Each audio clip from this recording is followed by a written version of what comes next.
Welcome to Backyard Philosophy, a podcast where a couple friends grab some cold ones, sit around the fire, and talk about science, philosophy, and history. Crack one open, sit back, and get a good laugh as we discuss everything from automation to why the meaning of life is 42.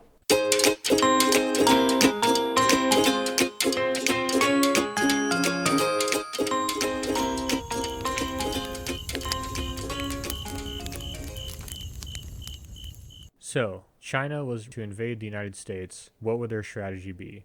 We are not military tacticians. We're just drinking whiskey and talking to ourselves. So, take everything we say with a grain of salt.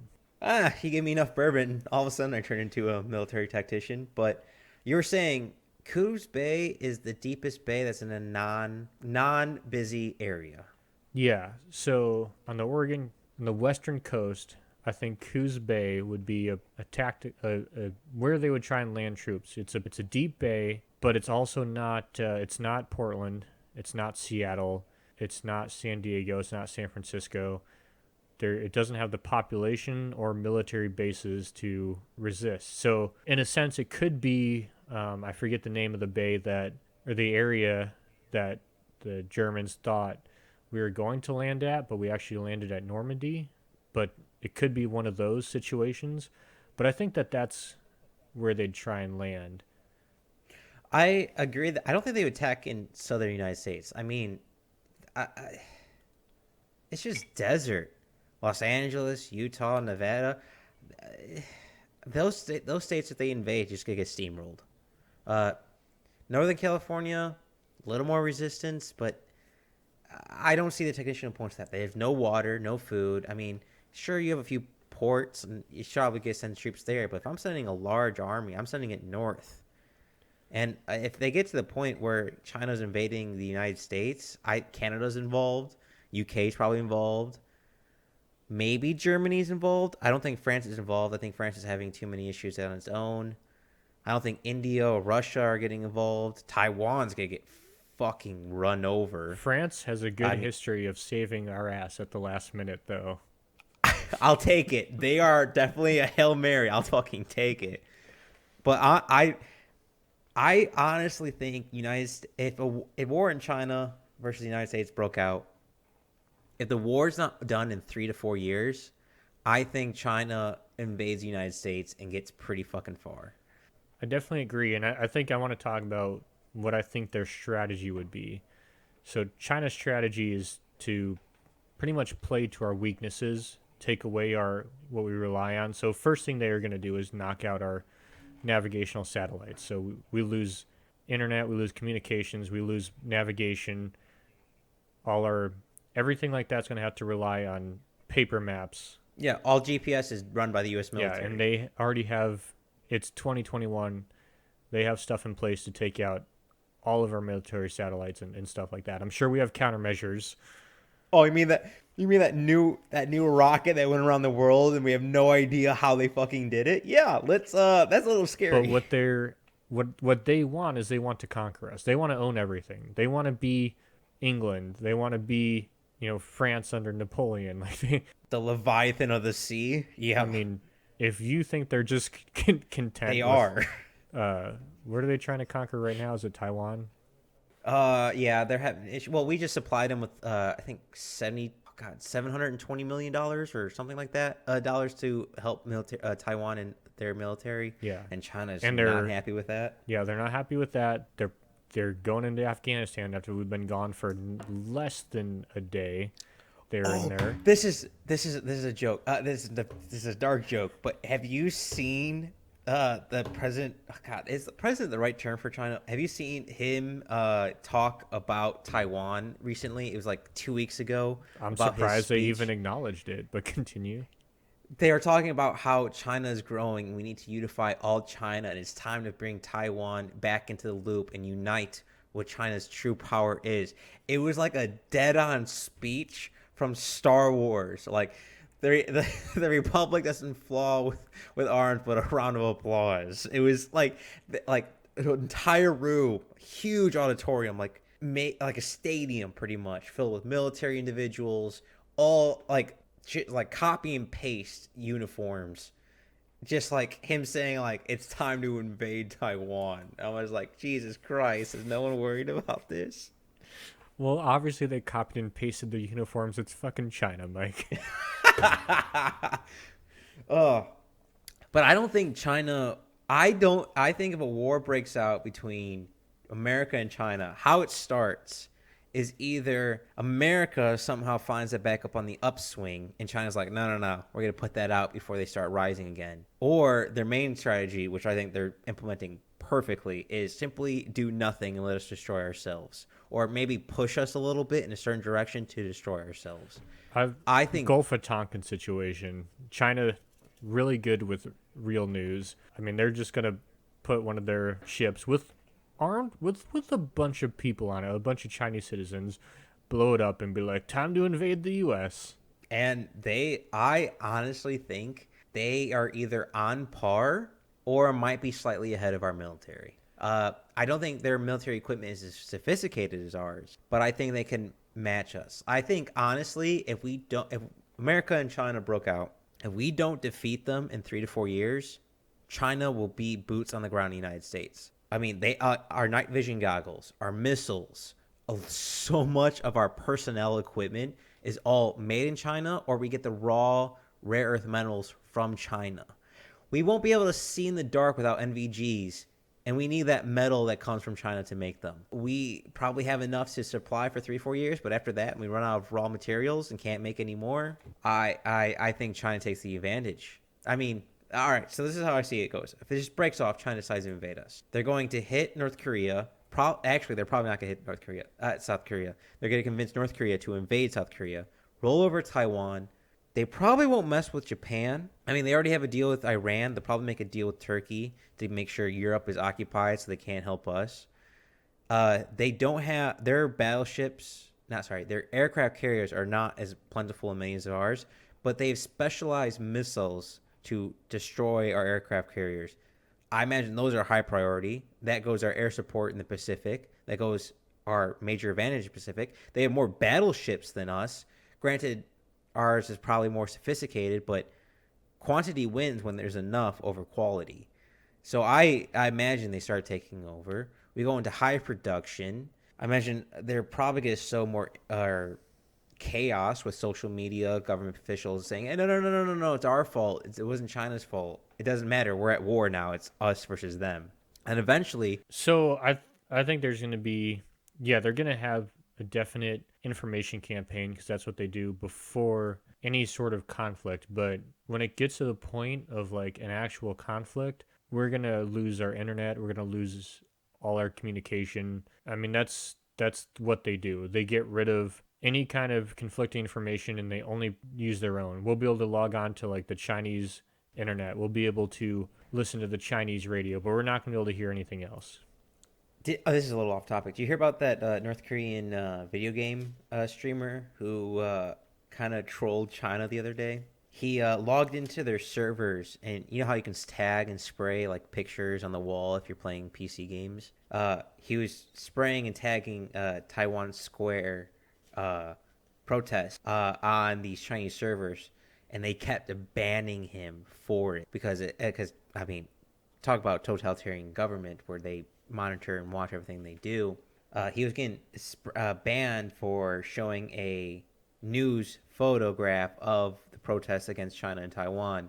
So he kept hopping into different servers using IP addresses to keep spraying that, and he kept getting banned. I thought, one, it was hilarious, and two, absolutely scary at the same. Yeah, no, their control of the internet and like social media and how the internet influences, they are heavy-handed. I want to point out American-made equipment.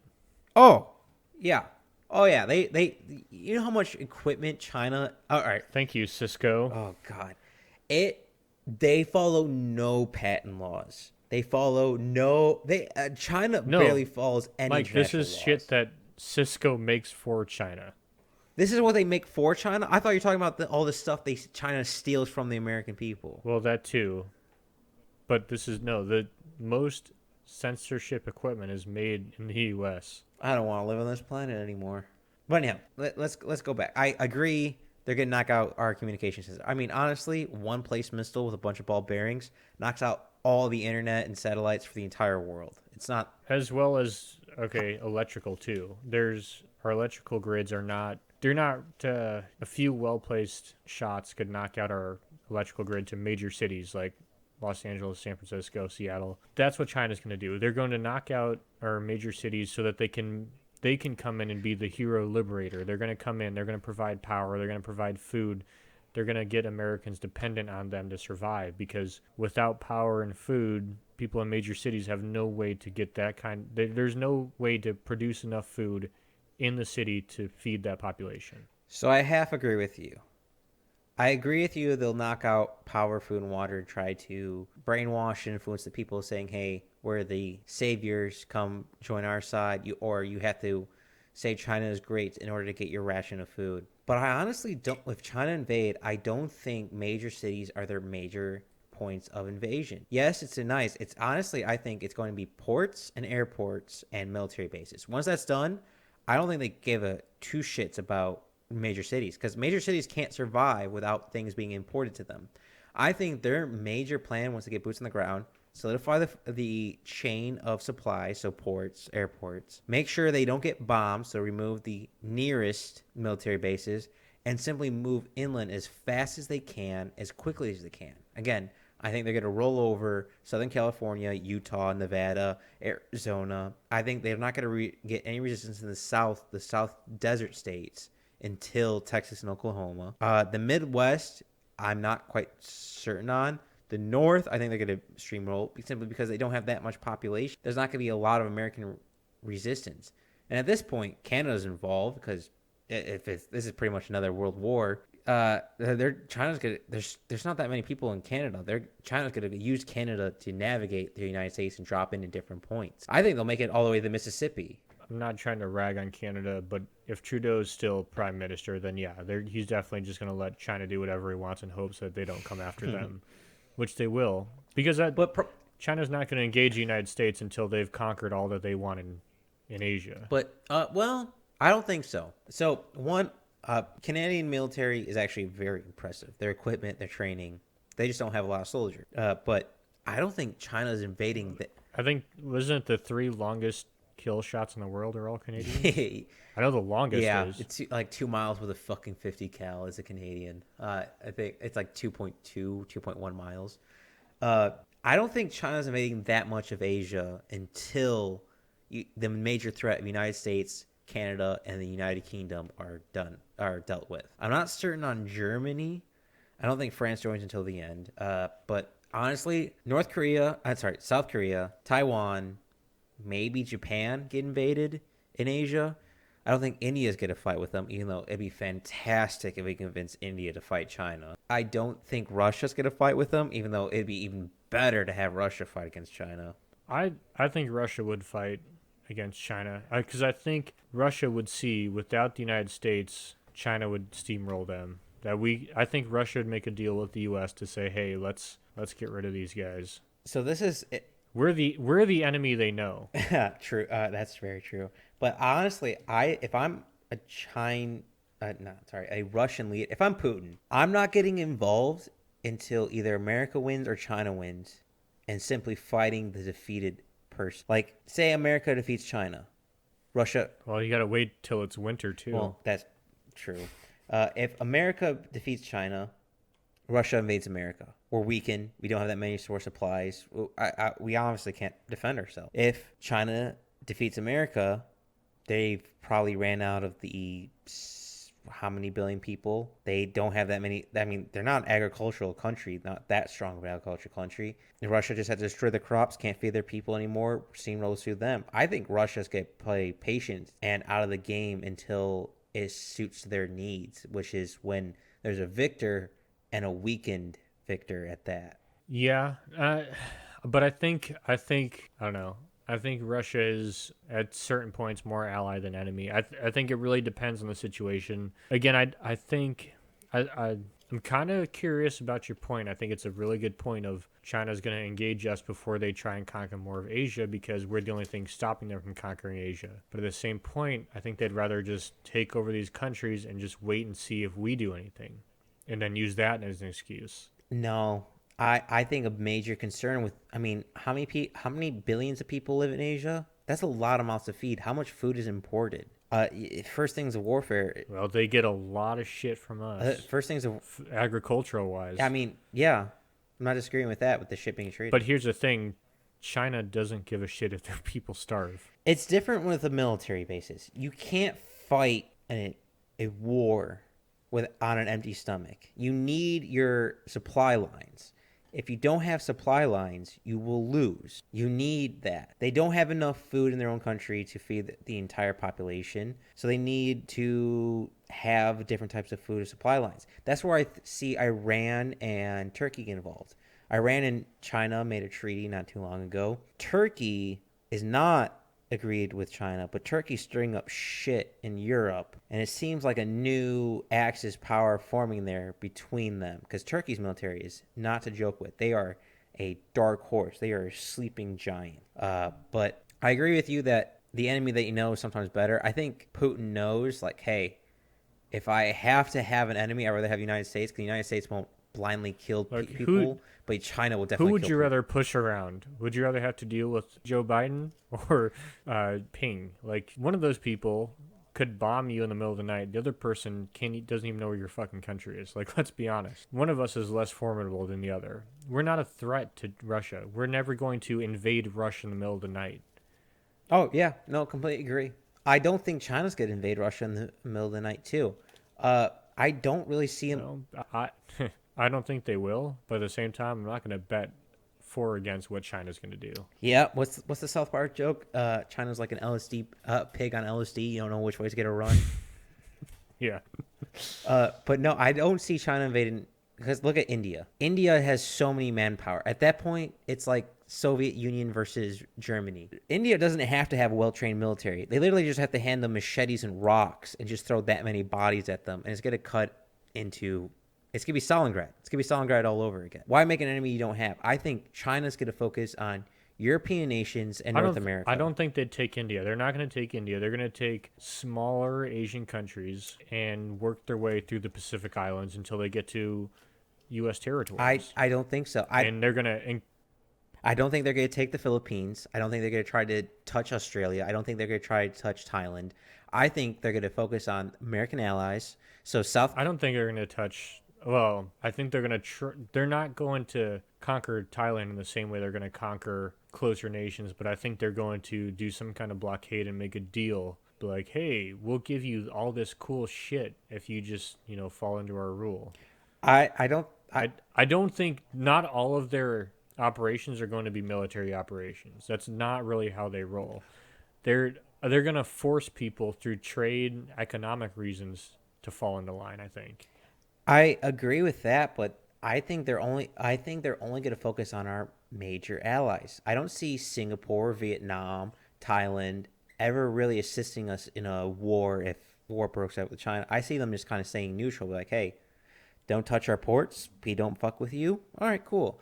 The only countries I really see them messing with is Taiwan, South Korea, and Japan. Those are the only ones we have major bases on.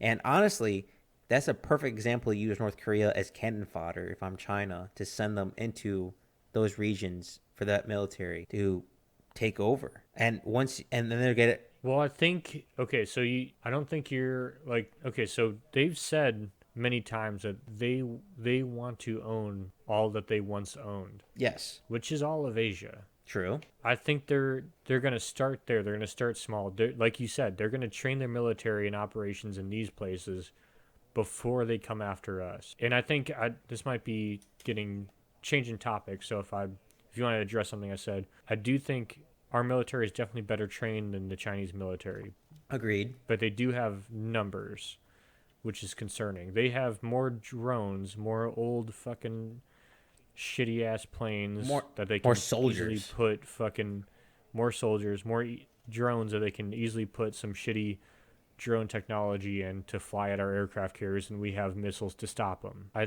think that's probably true, but I think their training is not as good, which is why they're not going to rely on a brute force. They're not Russia. They're not going to charge in with a full fucking just like every.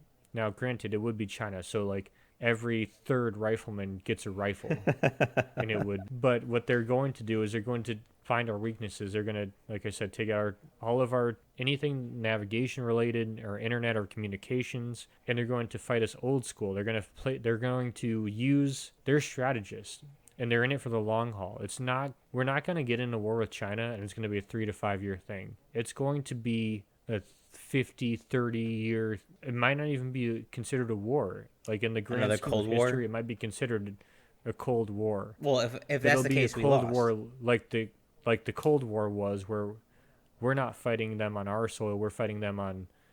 everywhere. We're fighting them in places where they're popping up. Like Taiwan would be a great example of that. Agree and disagree. So I don't think they're going to use their military to necessarily.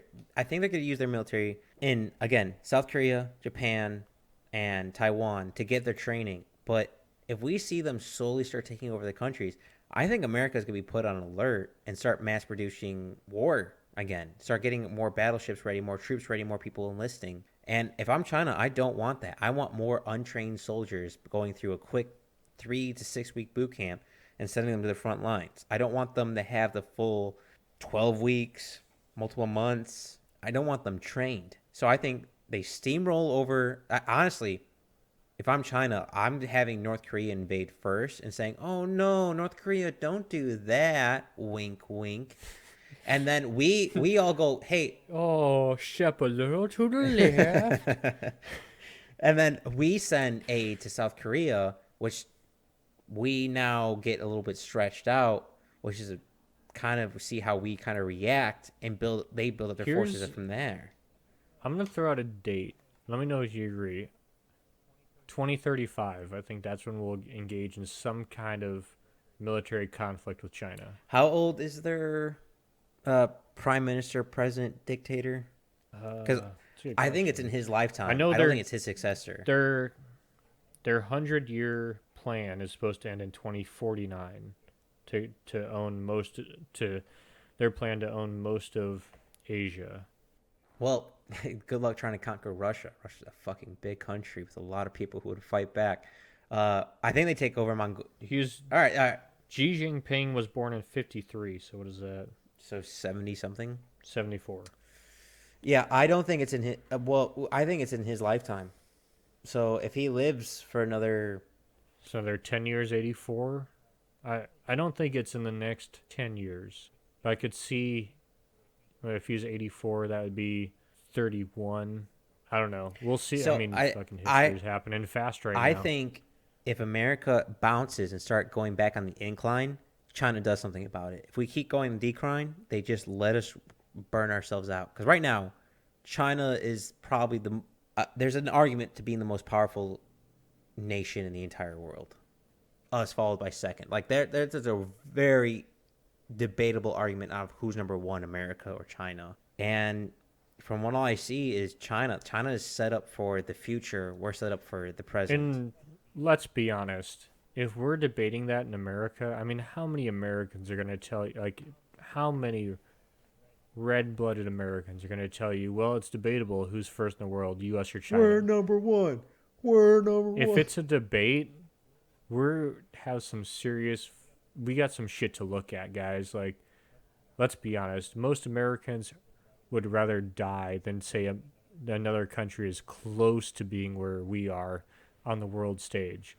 And it's not uncommon. Many people think China's and the U.S. are tied for number one, which means we're probably fucking tied for one. If you have actual Americans admitting that we are not sure if we're one or two, that's something to fucking look at. I honestly think we're a dying breed. I think America's number one presently. I think China's number one futurely. I think China thought farther ahead. I mean, their deals with Central and South America, Africa, other parts of Asia has solidified them for the next 30, 40 years as a superpower. I mean, we will eventually run out of neodymium, other materials that we need to make the shit that makes our country run. China has secured every single mine that has all that across the world. I mean, if we can't make the missiles, we can't fire back. And if we're going to just have a straight out gunshot fight of rifle versus rifle, they have more soldiers than us by a lot. Like we're 350 million people. Let's say half the population is male, and what China's 1.23 billion, if I remember correctly, and say that's half that's male. That's a big upset there. I don't like those numbers, Nick. But so me and Nick disagree on how China would go through. I think if America's on the uprise and we get into like we start becoming number one again, China's getting to stop that. They'll try social disgrade, and if that doesn't happen, I think they're attacking our aircraft carriers first, and then the communications. I agree with Nick with the in low Earth or over it to remove our GPS communications. We'll still have short range, but Oh shit! yeah, I just want to. I'll put in the percentage numbers because that's easier for me to say. For total population, China has 18.47% of the world population. The United States has 4.25. And to go back to your point, Mike, about India, the major unknown in the game, they share 17.7%. So whichever side they go with is going to be a major contribution. yeah. But I don't think India's gonna get involved. I don't think India has the infrastructure to produce ammunition and guns on a scale to hand everyone ammunition. And I mean, granted, you can use them as this is me just thinking frankly, cannon fodder of giving them rocks, machetes, hose to go fight them with, like the Russians against the Germans. But that's only if India sides with us. I don't see realistically India siding with us. Honestly, if I had to choose between Russia and India, I'd take Russia. But I don't think we're getting either of them. So for active military personnel in 2020, China has two. 2 million. Yeah, okay, so it is 2 million. That's So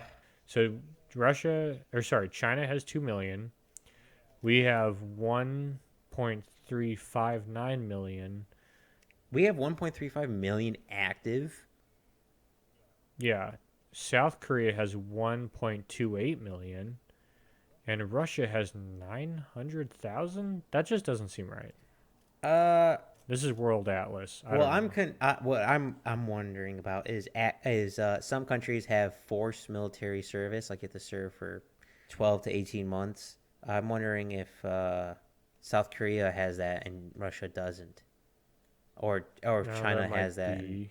and other countries don't. I I know South Korea does. well, that explains how they They got have that number. Because, but I mean, this is gonna sound kind of harsh, but how good are you after boot camp? Like, there's different levels to military service and training. Boot camps kind of matter, which country's doing it, but also like, Well, and I think that's the point. I think that even with our 30% less active military personnel than China does, and I literally looked this up now, so I don't know if that includes reserve units. but also, I would say China's boot camp for their. It's probably shittier than ours. It's Eh, probably a knockoff of ours, let's be have you heard honest. about our new boot camp? Like, there's things called cards where you can throw up a card saying if your drill instructor is too Okay, mean to you, or that's a thing that happens in the news, but it hasn't actually been enforced. well, So I think we're one thing good. that's been enforced is drill instructors are not allowed to swear at you anymore. Well, that is true. And was you're not allowed to use live ammunition when you're doing your barbed wire crawls or something like that? Something along those lines. So, I mean, everyone's going soft. And that's the thing that right now China is doing all the things that we're not doing. So, like, China is not allowing their men to eat certain foods, and they have to go through like an hour a week of like masculinity training because they want their men to be tougher than men in the United States. Understandable. Not a high However, bar. not a high bar. So, yeah. Here's the thing. I think that China's never gonna recognize about the United States because we're so fucking different than them. Like so fucking different. As Oh, night and day. we are still a front. Like we're still a frontier country. Like there's a lot of citizens in the United States who still regularly rely on killing an animal to eat for the year. Yeah. There's the amount of firearms alone in the United States. And maybe the percentage is smaller than in China because those fuckers, they're not going to give their citizens fucking firearms.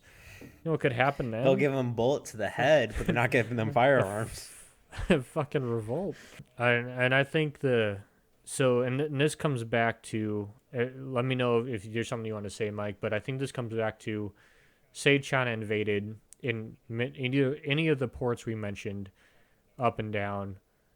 As they spread west, you're going to face resistance. It's not going to be, you're not going to see full-fledged resistance. You're going to see guerrilla tactics like we've seen in every other invading country in the last however many years.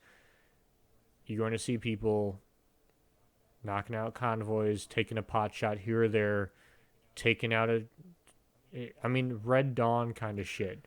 So this is where I got to intervene. I don't think Red Dawn level will happen in the northern states like Montana. Like they'll try, but they simply don't have the population. If you don't think Montana is going to fight the Chinese, I'm not. You've never been to I'm Montana. not disagreeing that they're going to fight back, but an organized rebellion or a group, a resistant group, I don't. Well, no, it's not going to be organized. You can't have an organized guerrilla movement. Oh, tell that to fucking Texas. Here's another issue. Look, I'm sorry to say, but they're going to come after Tim Kennedy. They'll fucking try. He's fucking bulletproof. I will take a bullet for Tim Kennedy. But I think that should be like the new, like, you can't be a real Texan if you won't take a bullet for Tim Kennedy. I fucking will gladly take a bullet for that guy. You can't get your citizenship until you swear on the Bible that you take a bullet for Tim He's Kennedy. A far better human than me. But I think too many people in the United States would gladly accept the Chinese rule and be snitches, be defectors. Hey, snitches get stitches. Just want to throw that out there now. Well, if the snitches got bigger fucking guns, it doesn't really fucking matter. I mean, like a 30-30 can do work, but a tank is not going to care. And if these snitches sell it... I just also want to throw out, and this is a great point for allowing Americans to buy whatever firearms they want. There is a ridiculously high amount of 50 BMGs owned by American citizens. Like, it's honestly, if you were a pussy, pretty concerning. But if you know about guns, it's like way too expensive to waste on whatever the fuck you think we're going to waste on it. Was that? I'm not paying $5 to $5 a round to do whatever you think I'm going to do with this thing. Oh, yeah. No, not. That's what the 338's for. 50 cal is for special occasions, like it's the champagne of bullets. Well, that kind of seems like it's a Miller Lite thing. It's more like it's a little bit more expensive than that. But I think too many Americans would happily kneel. Don't get me wrong. I think majority of the population would fight. I think 75% of the population would be against. But 25%, I can see that. And 25% is a large population. 25% might be a high number, but I can actually see that happening. I wish I had this number. I don't know if I have this number. What percent of the of Afghanis were against the United States? Oh, it's probably a low percentage. I think it's less than 10. All right, but here's a huge difference. A lot of the Afghanistan resistance was people being brainwashed, poor, and people being brought in from other countries to fight the United States. Yeah, that's very true. But also, a lot of the actual Afghanis, poor, farming community with not a high education, and they got them young. The difference is, all right, say it's the same numbers, 10% of an educated population. That's scary. An uneducated population, that's also scary. But an educated population that gets brainwashed to that. I mean, look what happened in Seattle with Chad. You really think those people wouldn't be hooting and hollering when China invades? Like, about time to bring the system down. And then all of a sudden realize, oh, it's too late, we're screwed. And rather than fight against them save their own skin and get rich doing it by helping China rather than help the United States and risk their own lives? Okay, so one, yes, you're completely right. I think they actually showed this in the new Red Dawn. To be fair, talking about Red Dawn, Fucking we're love that Swayze movie. fans in the God damn. we're Swayze fans in this household. I like The both. new one I was like good. both. Not gonna lie, they're both good. Yeah, no, that's you're definitely gonna see that. But you saw that, and you're gonna see that in every war. You saw that in the Civil War. I mean, it's people are gonna do. Most people are gonna do whatever they can to save themselves.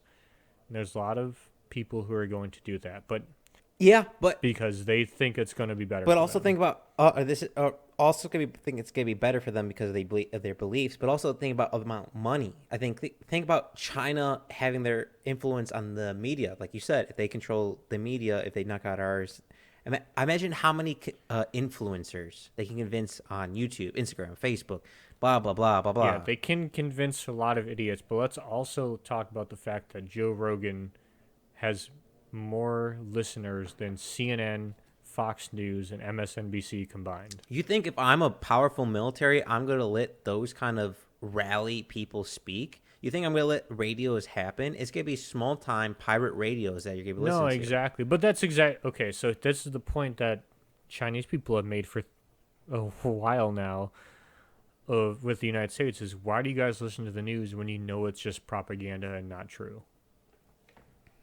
Well, why do you allow yourselves to be underneath a communist regime that puts a bullet in people's head for simply wanting to have free expression? Because I think that they've found ways to live underneath a regime where they can live their normal life You mean, out in the fucking country somewhere and not have to fucking worry about it because they're so far oh, removed. tell that to Hong Kong. Well, that's not the ones who are saying this, I'm sure. But also, it's a lot. I think it's a lot easier to go on your daily life living, watching some CNN or Fox bullshit than it is to be in China, being like, oh, I'm not allowed to. I don't know what their Twitter is. They have their own things for everything. Not allowed to tweet this, or else they come execute my family and send me to a concentration camp. Also, uh, good. This is probably very brutal, but I can see that. In order to save resources, I can see China killing all their people in their concentration and most of their workers, leaving enough for their production, of course, but to make sure they save on food, starving people in the concentration camps. Oh, yeah. Oh, that's the thing, that China's definitely going to commit war atrocities. Wait, China's never been afraid of committing atrocities, Mike. I don't know what your point is. all right, but anyhow, I think the island. I think the island hop. Like I think they're gonna take Guam. I think they're gonna take Hawaii. They land in America. I think they're gonna go up and down the coast, attack multiple areas. But I think the main force to attack is the North. I think the North simply doesn't have a population sustained. So it got food. It's got resources. I mean, Nick, you talked about it before in different episodes of Japan trying to focus on our lumber.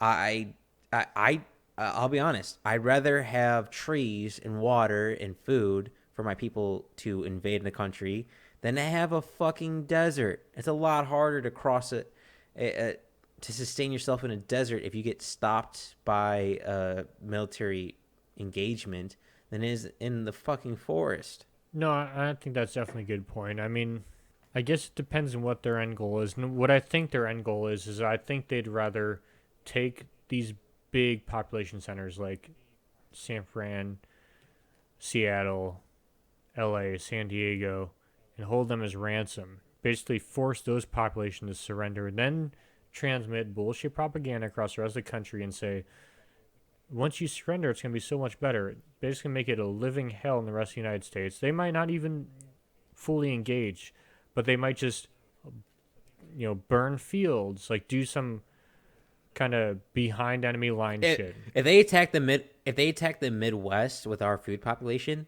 that's a huge point. Well, exactly. Right there. Their military Idiots. Yeah, they're not idiots. Their military hasn't been a fall behind us and be conquered. It's been force us. They let us force you to assimilate with us. They're not interested in fighting. They're They're the most pacifist fucking conquerors I've ever seen. They just want to make your life a living hell until you just fold under their fucking flag. They are the DMV on steroids. Well, no one's that inept. Have you ever So, check yourself. have you ever read Man in a High Tower or seen the show? I've only seen like the first like 3 episodes.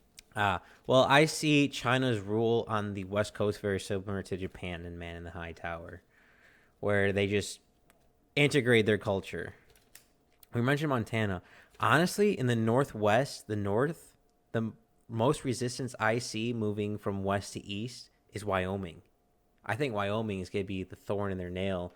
I think because you got mountain regions and fucking everyone in Wyoming has guns to kill the goddamn wolves in their state. And I think Wyoming is going to be a mess for China. Once you get west of the Cascades or east of the Cascades, it's gonna be a fucking nightmare for China. It's that whole I think eastern Washington, northern Idaho, Montana. What if I'm China? Why would I not just go around Idaho, cut off the supply line? Because Idaho can just Idaho's has to fight a war on two fronts. can just produce for themselves. There's a lot of ag there.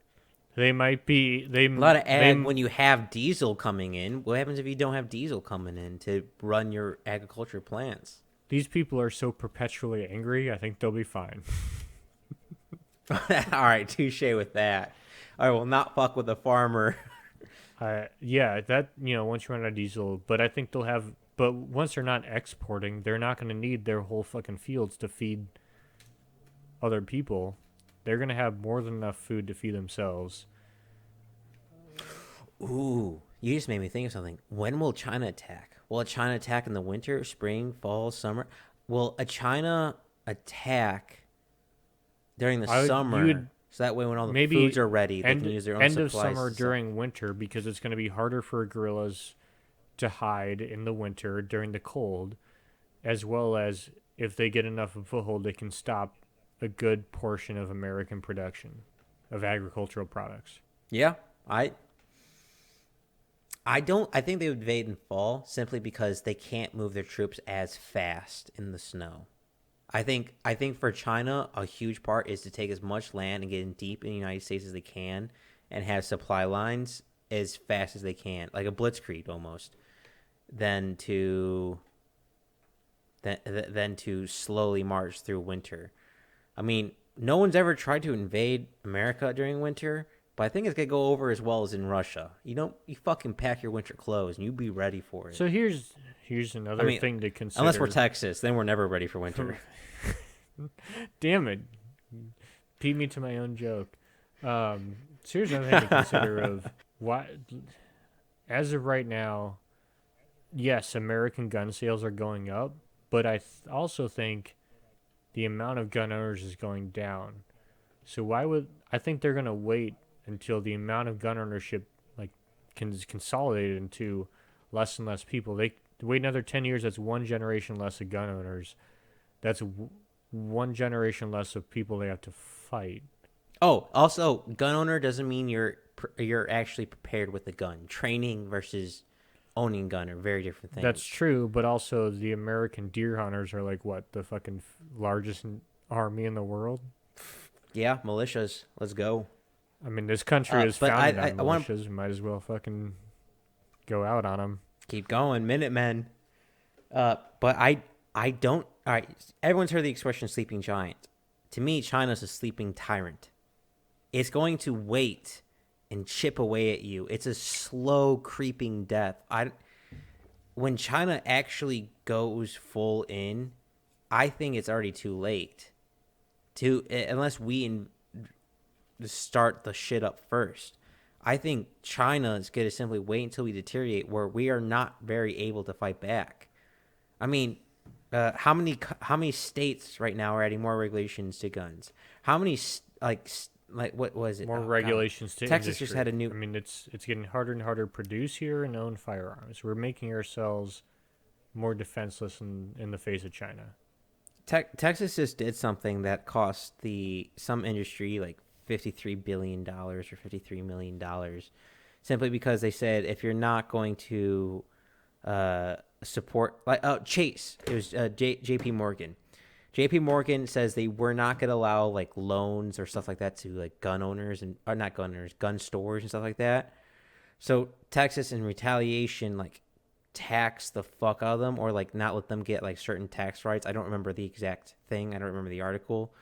And it cost J.P. Morgan and other banks similar that were falling in step millions of dollars. I think it was to the point of almost billions. And that's whole like we need kind of bullets. Well, honestly, Nick, if I'm a banker, my only concern is money, not policy. When did the bankers start caring about politics? Weren't bankers always just green first, everything else later? That's a good point. I never really met a baker who gives a shit about politics unless it benefits them. So I think we're good to go there. I don't think they give a shit. I think the banks have so much fucking money they don't really give a shit about our opinion. We're too small to cancel. Let's keep going. Too small to cancel. Hell yeah. But yeah, I think China only invades when we're too weak, and it doesn't fucking matter. And Well, again, that's why I I think think they're going to try and use as much before they invade, which is going to be a while. They're going to use their control of social media to demonize firearm ownership, make us weak as they can. They're going to try and do so. The everything same tactics they they're can. using now. What? It's like they're trying to conquer us, but that can't be true. Uh, we're only gonna have a few bullets left, and we're gonna shoot ourselves in the goddamn foot for it. Yeah, so we're fighting back and forth over whether I can put fucking 10 rounds in this AR or 30 rounds, whether I can put 3 10 rounds or 1 30 round in this fucking magazine. It's going to make 2 to 6 seconds of difference. It's fucking retarded. Anyway, China is going to do everything they can to make us as weak a country as they can when we conquer them. They're going to make it harder for us to farm. They're going to make it harder for us to produce ammunition. They're doing a goddamn good job at it too. They're not fucking losing, that's for sure. Yeah, I think China might be number one power in the world right now, which is very sad and scary to say. But I think this is so like you said, I think they're going to easily push across the western states just because there's so few military bases there and they're so scattered. Have you seen the propaganda for joining the army? Russia, China versus America. Why would I want to see that, Mike? Oh my god, it's fucking hilarious. I've seen the fucking CIA one and No, it's U.S. Army. The cartoon one with the same. two moms. Yeah, no, it's all the same. Yeah. Have you seen the Russian one in retaliation of what No, America I did? don't want to see that one. Oh, it's so fucking badass. They're like, it's like like a stoic Russian voice, like, you a bitch, start working out. And they like this like guy just fucking working out, pumping, getting yelled at, like what you think the military is like crawling under barbed wire, getting shots, getting training, like doing like close quarter combat training like that. It's like, join or you a bitch, pretty much. It's what I thought a military video should be, because fuck, it got me riled up. In America, I'm like, I want to fast forward this commercial as fast as I can. So that's fun. That's a fun thing we're doing. Politics need to stay out of war simply because it's eat or be eaten. It's win or lose. It's black or it's white. Well, I think that's no fucking difference. Entirely different conversation, because we've taken the politics and fucking there's war, and then what we've done is we've taken war and we've put politics in a fucking compression sack, and we fucking compressed as hard as we could. We put it into the war fucking backpack. Oh, and then someone fucking cut a snap and it just exploded everywhere, because politics are all over war right now. And, no, it's those people that go to the hospital because they have like a giant dildo that fell in their ass and they can't get it out. That's the fucking politics in war. It was an accident for the last goddamn time. I fell on it. I slipped and fell on this fucking giant vibrator. At no point in anyone's life Has anyone thought you accidentally fell on a fucking 4 foot long giant black dildo? Like, that's just not a thing that happens.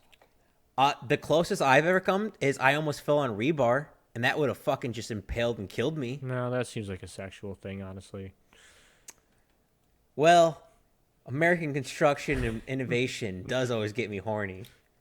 I mean, the dumb shit people put in their ass whenever they go to the hospital and they say it was an accident is as believable as China saying, "Oh yeah, like Taiwan wanted us to rule them or Hong Kong wanted us to rule them." It's the same fucking shit. Ugh. Yeah, but I going back to the nukes, I don't think nukes are getting involved. The only way nukes I see involved is China just detonating nukes in America, and I think everyone know. I as crazy as fucking China is, I think everyone knows. Like, hey, not the nukes. I think this is what's gonna happen. If we did get invaded, I think we're gonna nuke all, and I mean all of the Chinese countryside. We're gonna leave their few major cities and be like, hey, if you don't get the fuck out of here, you're next. And it's set up automatically. You have like fucking 10 hours if you don't retreat, where it's launching no matter what you do. Some kind of shit like that. It's But here's the interesting you hit thing. the countryside first. I would have hit the ports first. I would hit the major cities first. No, but that's because the humanitarian side of the United States, we're not going to do that. Listen, this is total war at this point. Fuck humanitarian. It doesn't right? matter. That's not how Fuck the United that. States operates. We're going to hit their countryside first. Tell that to Japan during World War II. It's us that was versus different. them. That's it. It's human. It's a our different human wor- lives it's a versus different their world harmony now. lives. I think if we hit their ports first, they would win. Honestly, like I think there's so many dumb fucking people in the United States that they would say, "Oh man, we shouldn't have nuked China after they invaded us." Like I really think that'd be an actual sentiment in the United States right now. Ooh, this is kind of a dark fucking idea, but Yeah, as because soon people are as fucking stupid. no. The idea I'm about to tell you. If China hits the lights out and we don't have communication, do we use that window of not having communication to nuke China? So we're only dealing with the aftermath, like, oh, we shouldn't have done that, rather than should we do that? Oh It's no, I forgot my keys and I nuked China. Oh well. whoopsie, I hit the button. All I right. instead of falling on a dildo, I fell on the button. All right, big brain time. This is why we elected Biden. So he could nuke China and never tell us about it because he'd be like, "I don't remember." No, what are you talking about? They would never let him out to do interviews. That's true. We'd never know why we nuked China. They'd just be fucking gone. Oh my god, Is this our most canceled episode? I think so. this, this is this is fucking up there, but kind of got some true points. I mean, listen, there's the thing of doing the more. All right, there's a difference between doing the good thing and the right thing. Those are two very separate issues. The right thing is not always the good thing, and if it's us versus them, I'm sorry, fuck them.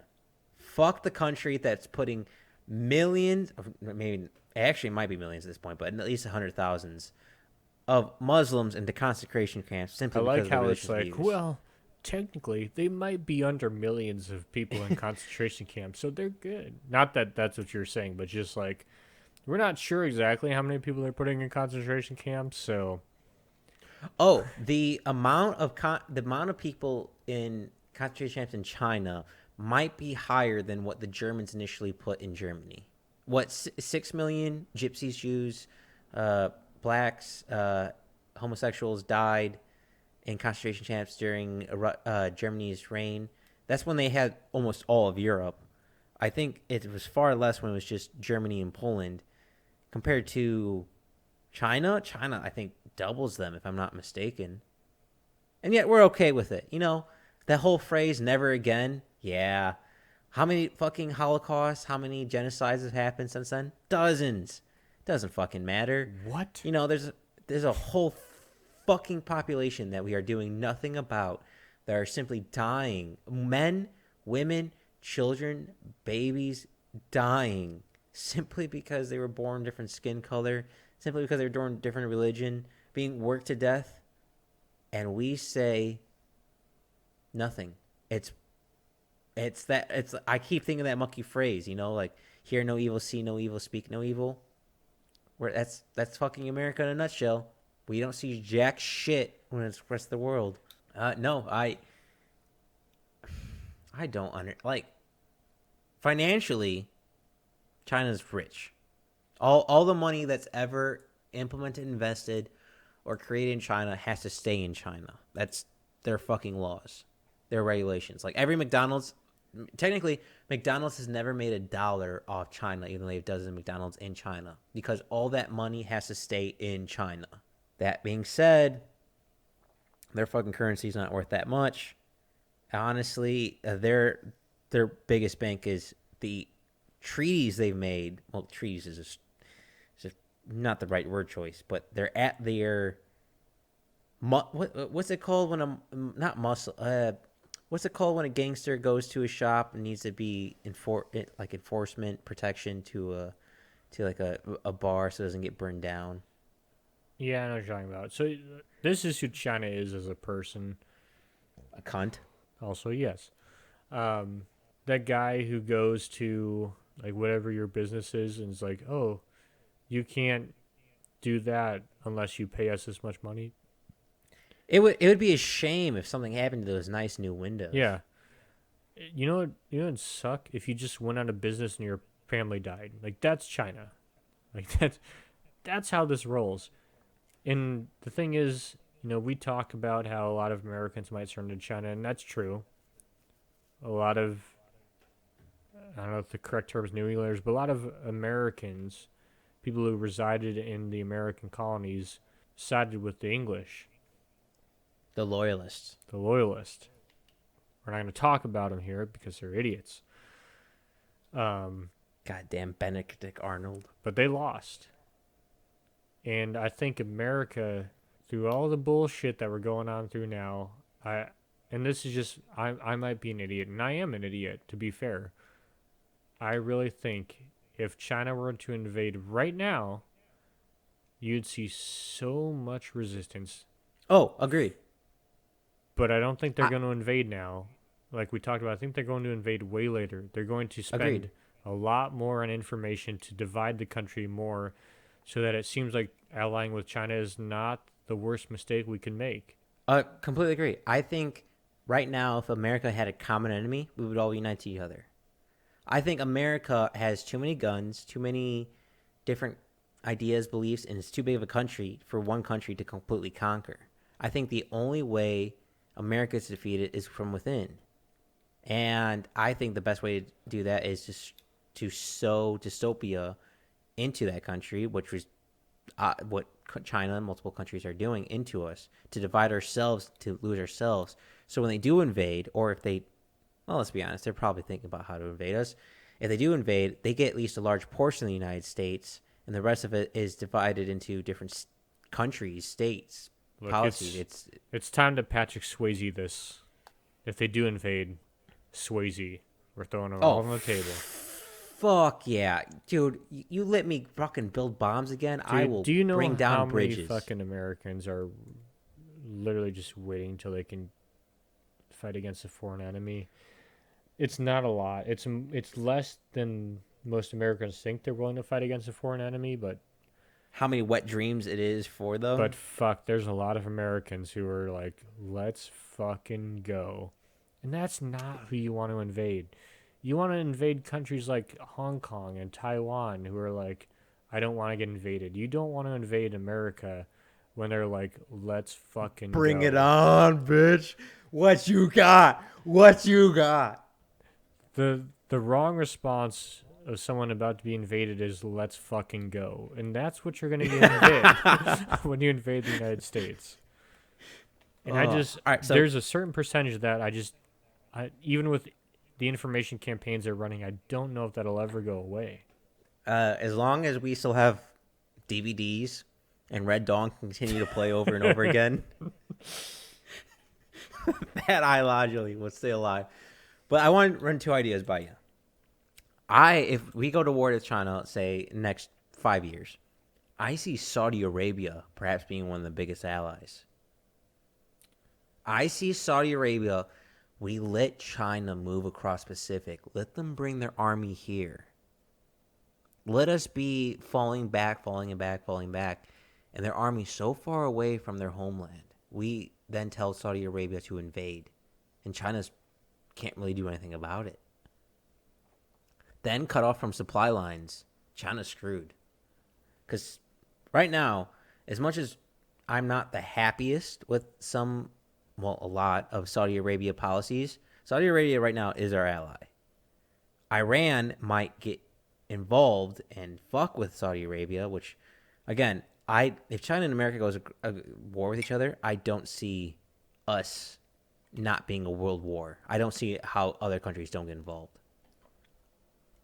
Also, being said, the other thing I want to buy you is China simply convinces the politicians to make the American people docile to allow the Chinese military in. People will fight, but if they convince enough officials, which they already have a lot underneath their their wallet. That's a very good point, Mike. Let's be honest. If we don't have a president who's paid by China, we have a president whose son receives millions of dollars from China.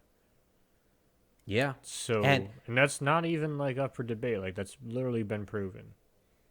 And which is not good. No, it's fucking terrible. Talk about foreign influence.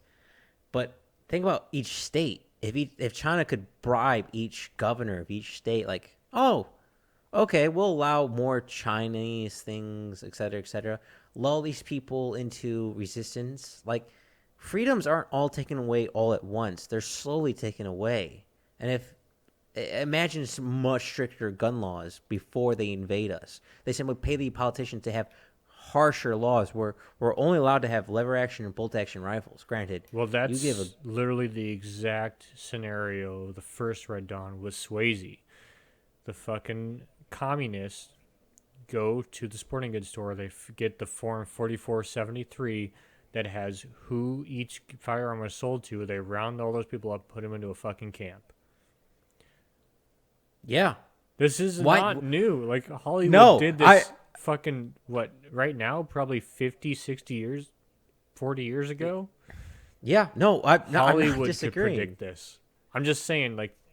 Well, that's when Hollywood was good. This is a whole nother podcast. Completely agree. When Hollywood was underneath Chinese influence. Yeah. Do you know what was great about Hollywood?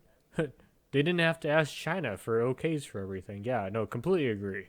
Oh my God, it's disgusting how much foreign influence is on our country. What happened to being proud of just who we are and not selling out our souls? I just want to say, this is all I had to say about this subject is they said we couldn't show a certain flag in, I'm blanking on the name. What's the fucking, Top Gun 2.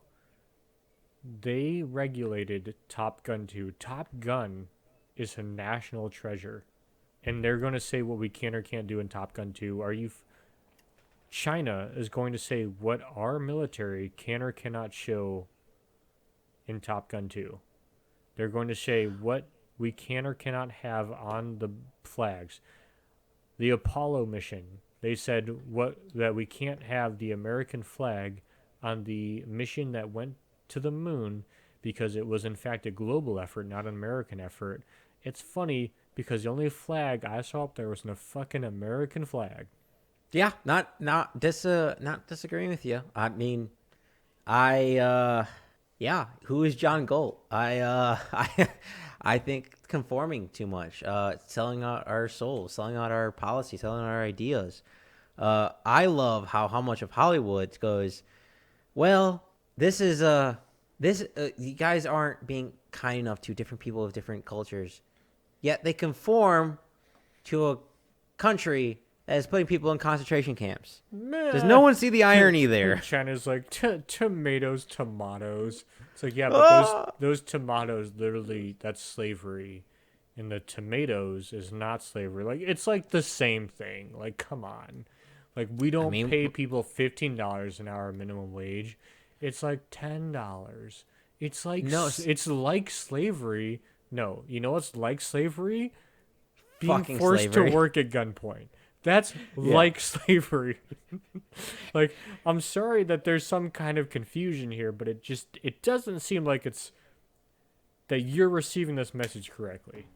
Nick, I just figured it out. You know all that money they slave on slave labor? They give it all to the other countries, like the Hollywood executives, to pay them off to not talk about the slave labor. Oh my God, is that entirely obvious thing that's entirely going on, but no one's going to talk about? Oh my god. God damn it. This is so fucking depressed. Just fucking god damn it. This is Is it why, if we want to do the podcast and what we actually wanted to do it on today, we would just drink beer. This is what happens when you drink whiskey, Mike. God. We should have known this. Is it bad that I just want to spread the anarchist cookbook even farther and further as much as I can?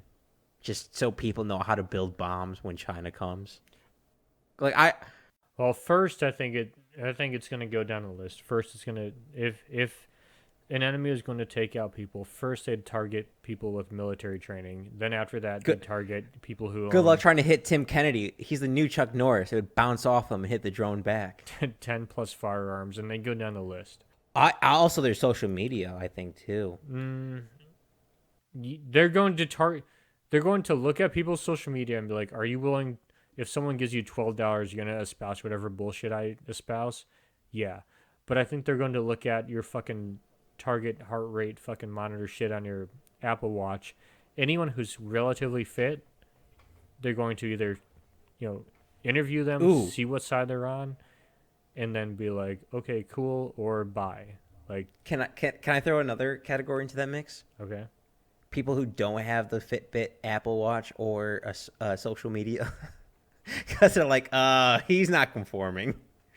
Oh yeah, it's all the first and the initial wave is going to be conformity. It's going to be tracking. It's going to be, we're in the United States. We can use DuckDuckGo. We can use VPNs. Have VPNs. We can yeah. do whatever the fuck we want. We can get out of this. That's not really the case in China.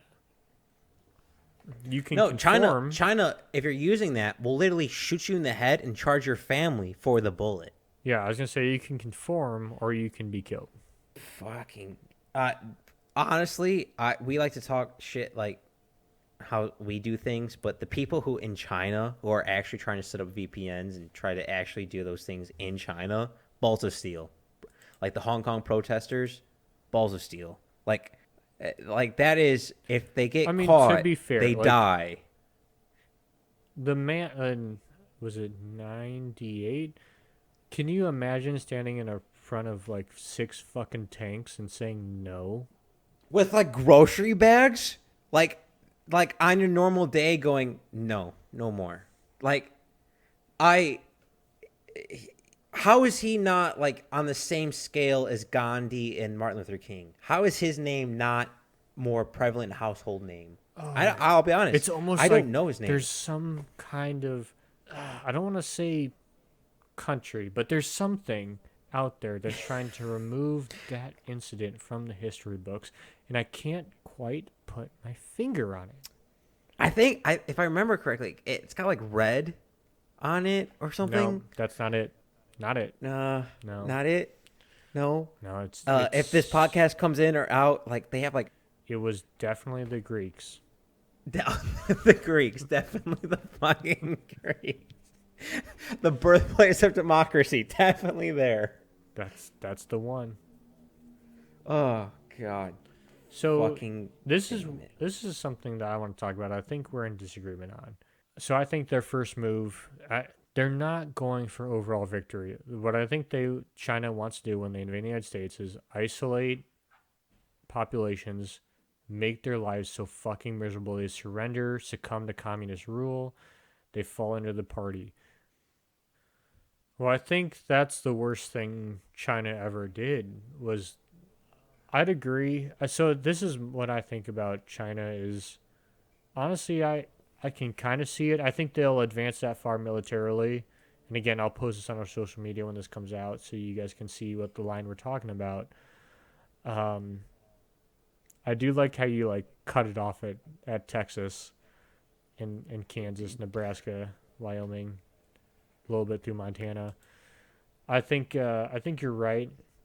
I think they're gonna do a big forward push, but I think what we're not seeing is it's exactly like a Red Dawn situation, which is actually isn't that line very similar to what the Red Dawn was? They couldn't pass the I Mississippi. I'll be honest. It's been about 2 years since I've seen the either of the Red Dawns, so Yeah, maybe. me too. But I think they couldn't pass the Mississippi. I Oh, Nick, now I'm thinking we have a Red Dawn movie now. So going back and having all the politicians in their fucking pocket, well, I can't help but think about Atlas Shrugged of how all these scientists start disappearing, all for these people start disappearing, all these engineers start disappearing. The same thing's going to happen for the U.S. military. It's already fucking happening where we're hiring people for policies rather than hiring people who are actually good at their fucking job. If that can continue, we're not going to have a military to resist. If we don't have leaders to actually make a plan and resist, it's going to be a bunch of small militias, bunch of small groups, and loyalists easily implementing them and destroying them. It's going to be the United States no more united. It's going to be a bunch of small countries. The states will simply turn into their own countries or their own territories. I think China's definitely going to look at that and say, try and take us apart, and they have. They own, like we said, pretty much every major politician.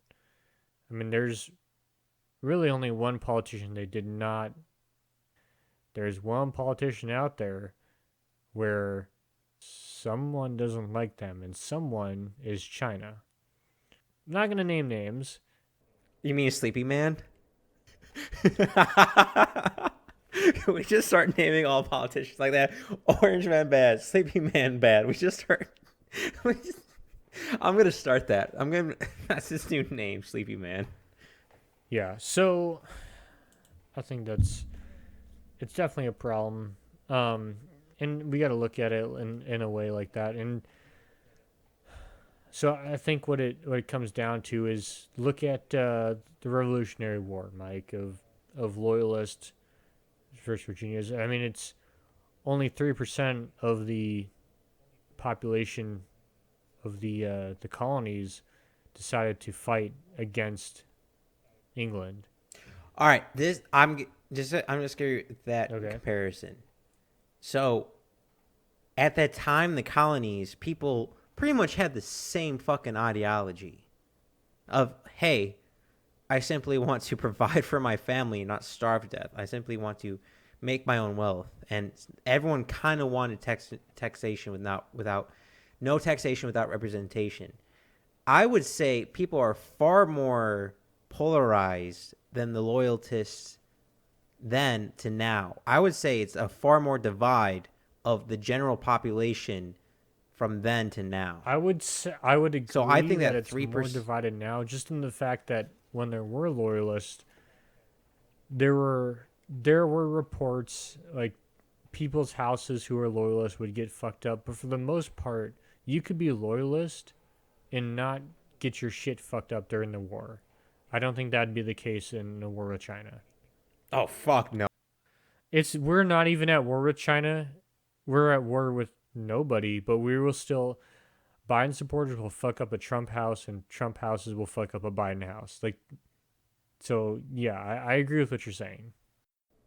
Honestly, I think a more accurate representation is the Civil War, with Britain almost nearly supporting the Confederacy. Almost almost to that level. I don't think it's that high. I think it's somewhere in between Civil War and Revolutionary War of loyalists, or at least separatists, or fucking opposition to freedom. But that's where I see it. Like 3%. And what was the Confederacy to the Union? Like 35, 40%? It wasn't 50%. I know it was less than that simply because the Irish were flooding in to help save our asses. But if let's just agree with your numbers. If 3% of the entire United States population supports China when they invade us, It only takes one turd to ruin a punch bowl. It's very easily one person to infiltrate a militia that's resisting China to say, hey, these are where they are. These are the names. I just want to sorry to go back on it. The population of the Union was 18.5 million. The Confederacy 5.5 million. Okay. About a third. Okay. I mean, 33%. That's. Let's say it's not even that high. Let's say it's 10%. No, not even 10%. Let's say it's a double of the Revolutionary War, 6%. That's a lot of people who can fuck up shit. That's a lot of informants, a lot of spies with a lot of moving pieces. I mean, how big America is to catch as much as Red Dawn it is, it's going to be equally as hard to catch a spy. It's going to be difficult. Yeah, and I think and this might just be me being an idiot, which it most often is. Oh, I think you should point out we're both fucking idiots. Um, I really think if we were to face an actual enemy, not a bullshit enemy, I really think Americans would do a lot to cover the ass of other Americans because we do a lot to help other Americans during need. Now, granted, we're not losing anything of our own. I mean, besides, we might be giving money, time, whatever, but I really think Americans are gonna really help fuck over another country before they help another country. Most Americans, I'd say 75% of Americans. So I both agree and disagree with you. I agree that Americans, if it's convenient for them, will help. I also think it also is very heavily dependent on time. If it's an elongated war, I don't think that many Americans will help. At that point, I think it's like, hey, I got to provide for my own family. Fuck off.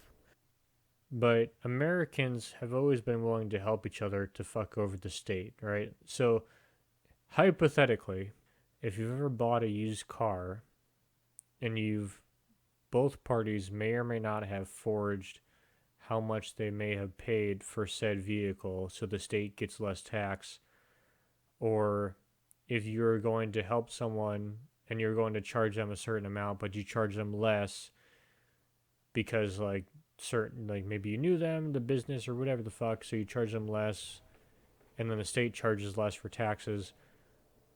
I really think most Americans would help other Americans in this kind of struggle because I think and this is just might be me being an optimist. I think even the people who right now will ride on the streets and say America sucks would, I'd say 50% of those people would rather live under whatever they think is fucked up American rule versus a China rule. Okay, so I agree with that statement that they rather live underneath, but when the going gets tough, a lot of people break and run. I mean, all those examples you just gave with used cars and helping out a person for their small business, that's all when things are going well. When things are how many people who are financial how many people if they're barely to put a roof over their head, trying to not starve to death, like barely enough money to keep going, would donate or give money to a friend because they need it. And I'm talking not like $20. I'm talking a significant amount. I think it's far few. I think when the going gets tough and it's survival, people look towards their own people. So they look towards their own family members. I'm not saying there aren't going to be exceptions to that, but I think the general population of the entire world are sheep. There are very few dogs, lions, and wolves. And I think when the going gets tough, the sheep herdle together and the sheep look out for themselves. And only a few dogs try to protect them from the wolves, and only a few lions try to lead.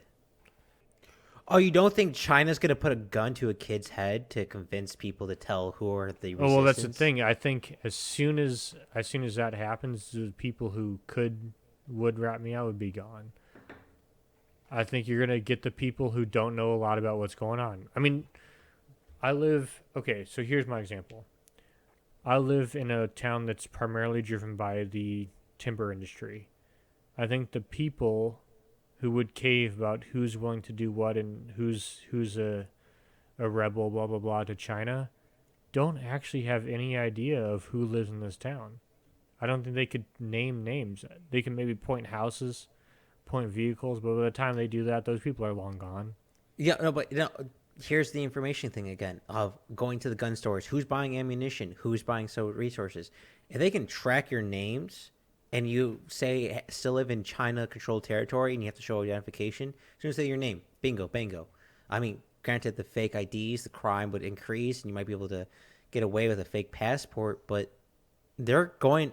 This is the information age. China is leading the way with information. Yeah. No, I stuff agree. like that. But here's my for this area to point out a logger and say he's a rebel.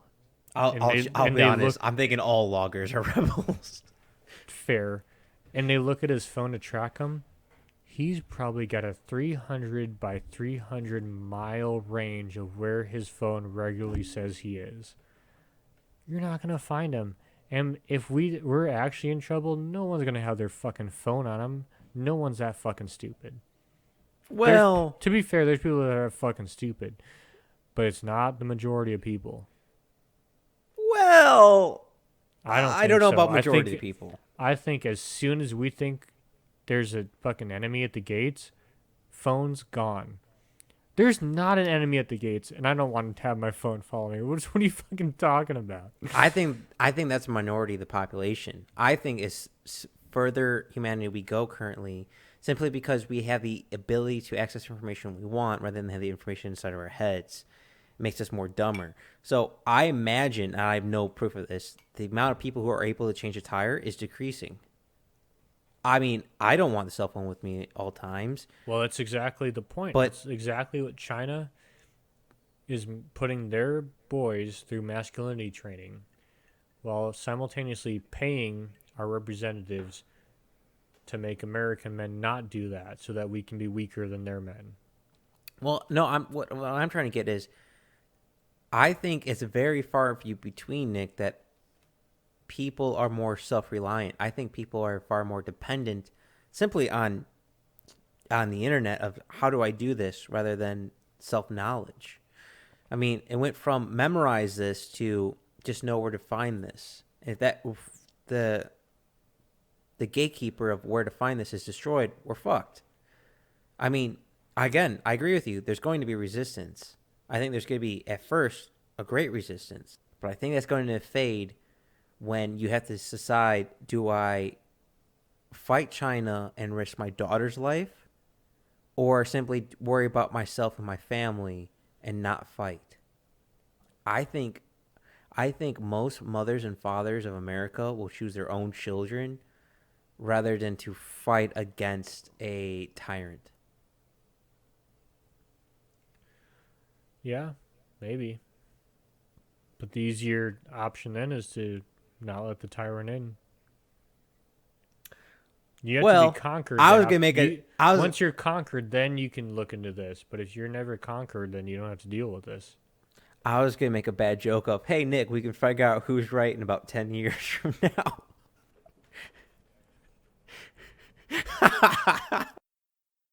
But 2049 that's like Nick, that's like so be 25 years. Yeah. Like, well, their 100-year plan ends in 2049. Yeah, that's like 25 fucking years. That's in our lifetimes. Yeah, that's why we have to deal with this issue right now. Yeah, it's preventive is a lot easier than dealing with the aftermath. I agree with that statement. But you know what I love, Nick, is people will literally shit and stomp on the U.S. flag, but not the Chinese flag, because that's intolerant, even though they are.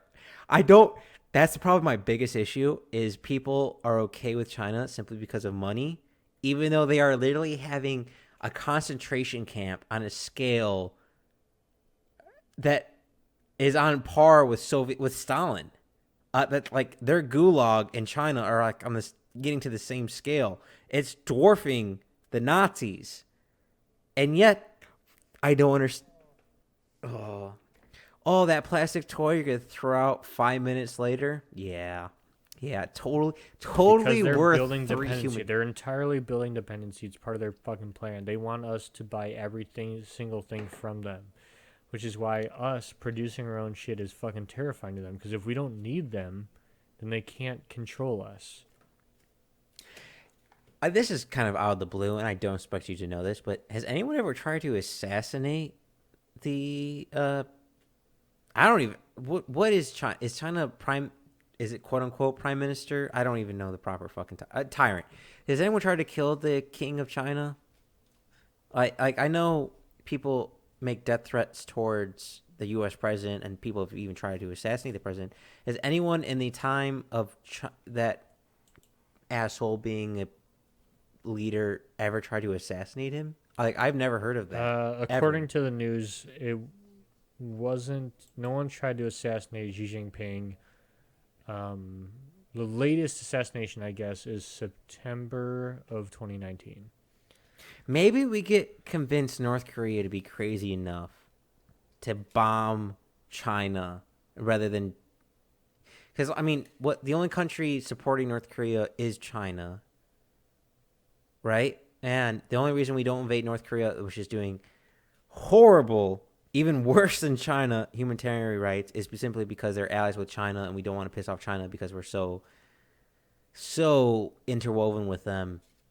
What if we were able to flip North Korea to simply nuke China? It's so close that their anti-missiles won't be able to stop No, it. we need to start a fucking pop information campaign.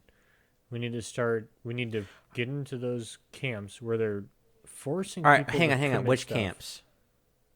Are we talking North Korea Uyghur or China? Muslim, no, China Okay. and North Korea, all of them. And they get into Well, these camps. North Korea we can't do because they're surrounded by landmines, barbed No, wire, and we they're can't just fucked. fucking launch some fucking pamphlets that say, "Hey, if you just killed Kim Jong Un, we'll bring in fucking foreign aid." We'll We bring in give food. we give foreign aid to way less deserving people than North Korea. I'm not gonna name names, but China.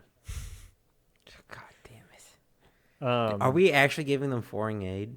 oh, we give them so much fucking shit. No, yeah, I mean, I think this is we're literally back in the Cold War, and we're gonna do an episode on this later, the current Cold War we're in. But That we're losing? well, I mean, I don't want to spoil it, Mike. God, but If you haven't figured it out yet, America's not number one anymore. all right, spoiler alert: we're not winning. I guess is that what you wanted? Gee, Nick, what gave you the the big name contest? Oh, gee, Nick, what gave you that idea of in the beginning podcast? We're talking about how their military might be able to beat ours and actually make it to U.S. soil. What gave you that idea that we're not number one anymore? Anyway, Or all the politicians are fucking underneath their belt, getting paid and going to fucking Jeffrey Epstein's island, getting fucked and getting bribed, and God damn it.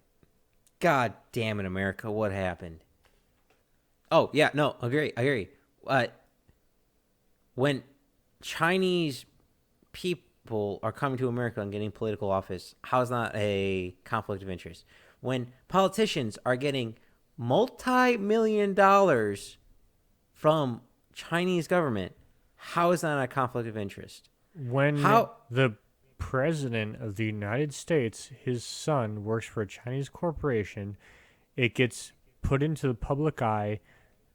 One of the biggest social media platforms hides every single article pertaining to it. How is that not a conflict of interest?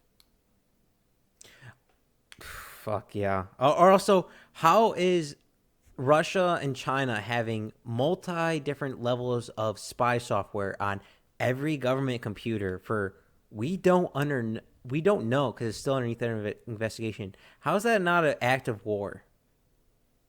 How is that not fucking with our systems? How is that not crossing the line? How are people not upset with that? The only time I've actually been proud of how America stands up to China is probably the Huawei. We simply banned Huawei phones in the United States. But don't 'Cause worry, fuck them. That's why.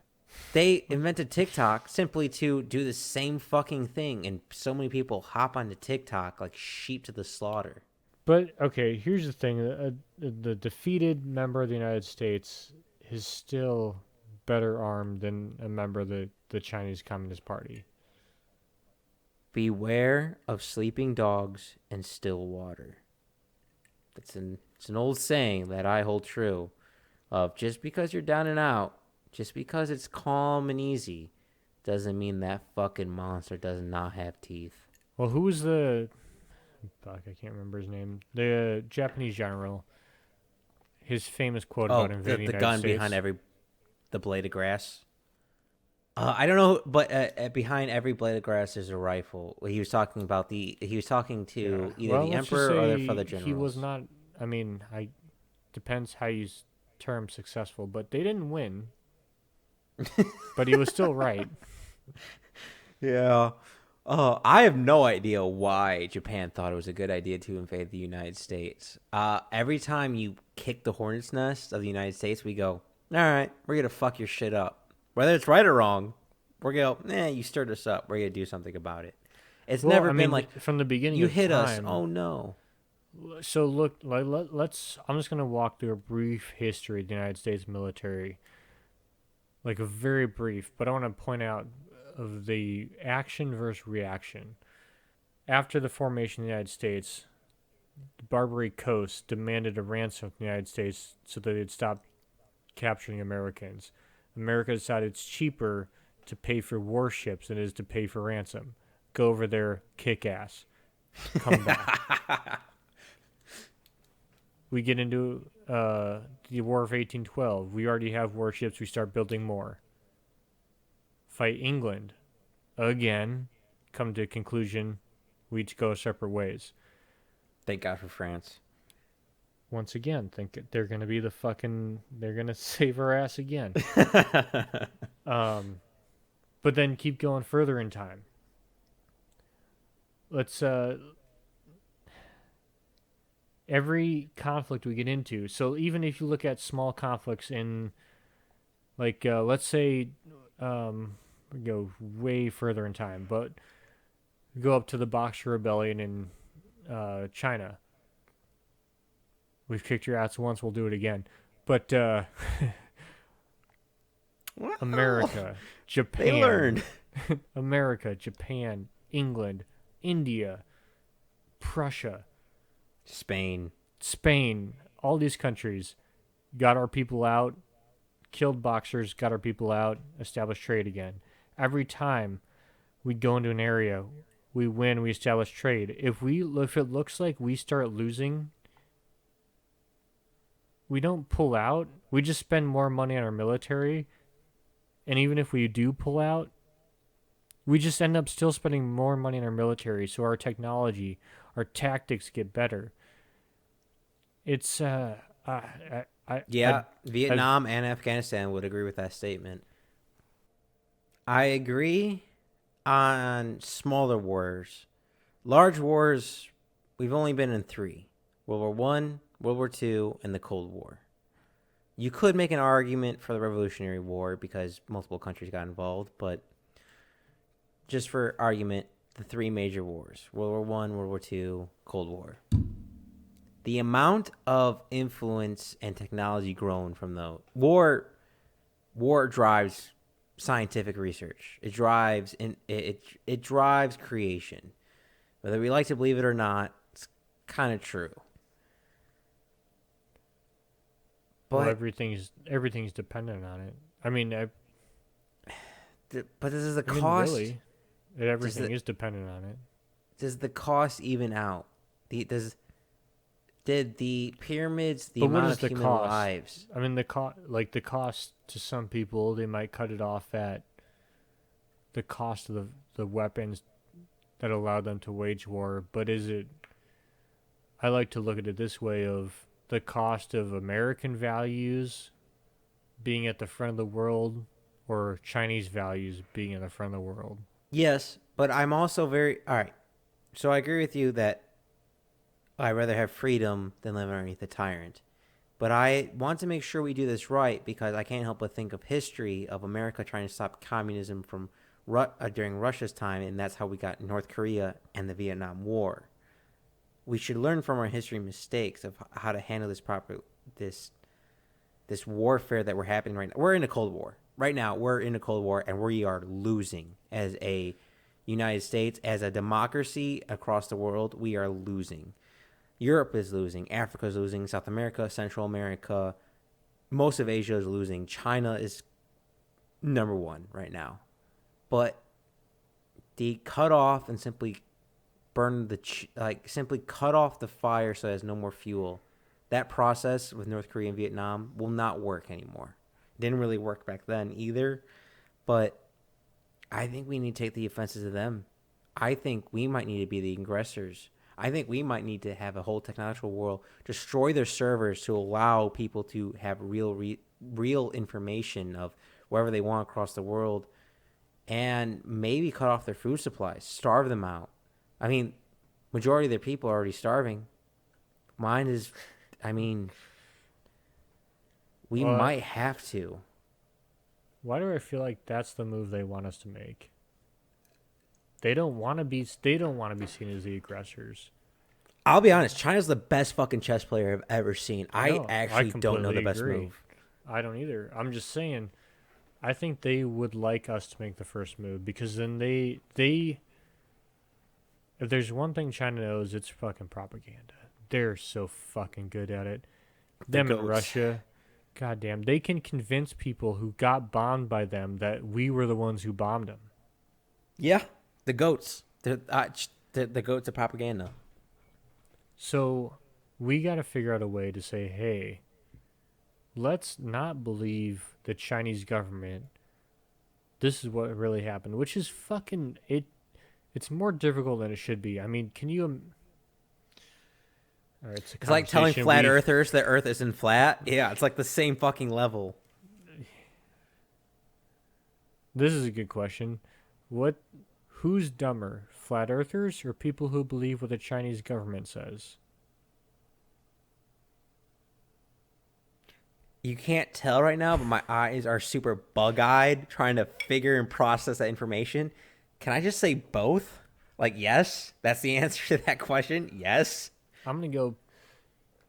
This might be stupid, but I'm going to say there's more not as dumb as evidence flat earthers of flat Earth than there is that China is a benevolent government. Oh. I'm not saying that there's a ton of evidence for flat Earth, but I'm saying there's no evidence that China's a benevolent fucking leader. Yeah, that's about fucking right. I mean, it's like the theme with Patrick and... Oh, the chocolate bar? Like, you ate my chocolate bar? SpongeBob, where he's like, oh, China's benevolent leader, and he like tears down the wall, and it's just a bunch of garbage, and it's like Xi Jinping, and then tears down another wall. It's like forced labor camps, tear down another wall.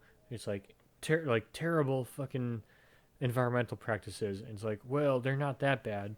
Look outside, and it's just like thousands of people killed or imprisoned due to not aligning with our political beliefs. It's like, well, they're probably okay. Yeah.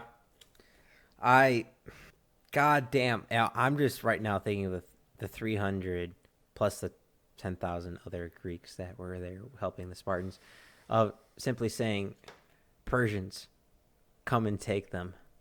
That I think you might be right that China's trying to influence America where we have to retaliate. But if they're not going to make the first move. They're, like you said, they're winning. They're the best chess player. The thing about them is the United States operates in 4 years intervals. What we think 4 years, we're not going to think the next 4 years. They have a fucking 100-year plan. 100-year plan. They don't give a flying shit what we do in the next 8 years. That's 2 election cycles. Most Americans haven't even thought past the next election cycle. China doesn't give a shit. It doesn't matter to them. If they delay their plan by 2 to 5 years to 10 years, what's another 10 years on a 100-year plan? They don't give a... Especially when we keep being distracted by all these different things. But I think another Cold War inevitable of an information Cold War where we just hit their servers hard, where we allow information to be flooded into China, of let the people inside China explore the outside world investigations, rather their own, they have different internets rather than the one the Chinese government has to give us. Maybe how China's trying to bring us down from internal, we use the same tactics on them. Instead of see how China's trying to turn us against ourselves, maybe we do the same thing to China. Like, hey, this is what your fucking government's doing. Hey, this is the internet. Have free access. Do what you want to do and do what you want to investigate. Granted, Pornhub views would probably go through the fucking roof, but still, let them have their choice, their ability, their freedom. Let them have a taste. Then see how the card's stacked. It's hard to fight a war when your own people won't back you up. It's even harder to fight a war when you're fighting a war on two fronts.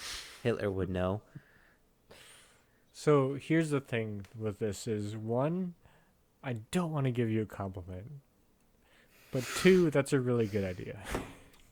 I've not made a pun this entire time, all right? I've earned some credit. All right, fine. It's a good idea. All right, is that what you wanted to hear? Yes, I am the chosen one. You're supposed to save the universe, not destroy it. No, I think that's a really good point, because, and that's the thing is, that's how the United States works is, and I got caught up in it, and I'm very upset you pointed out, is we're a defensive nation. When was the last time we went on the offense? That would, The Mexican War?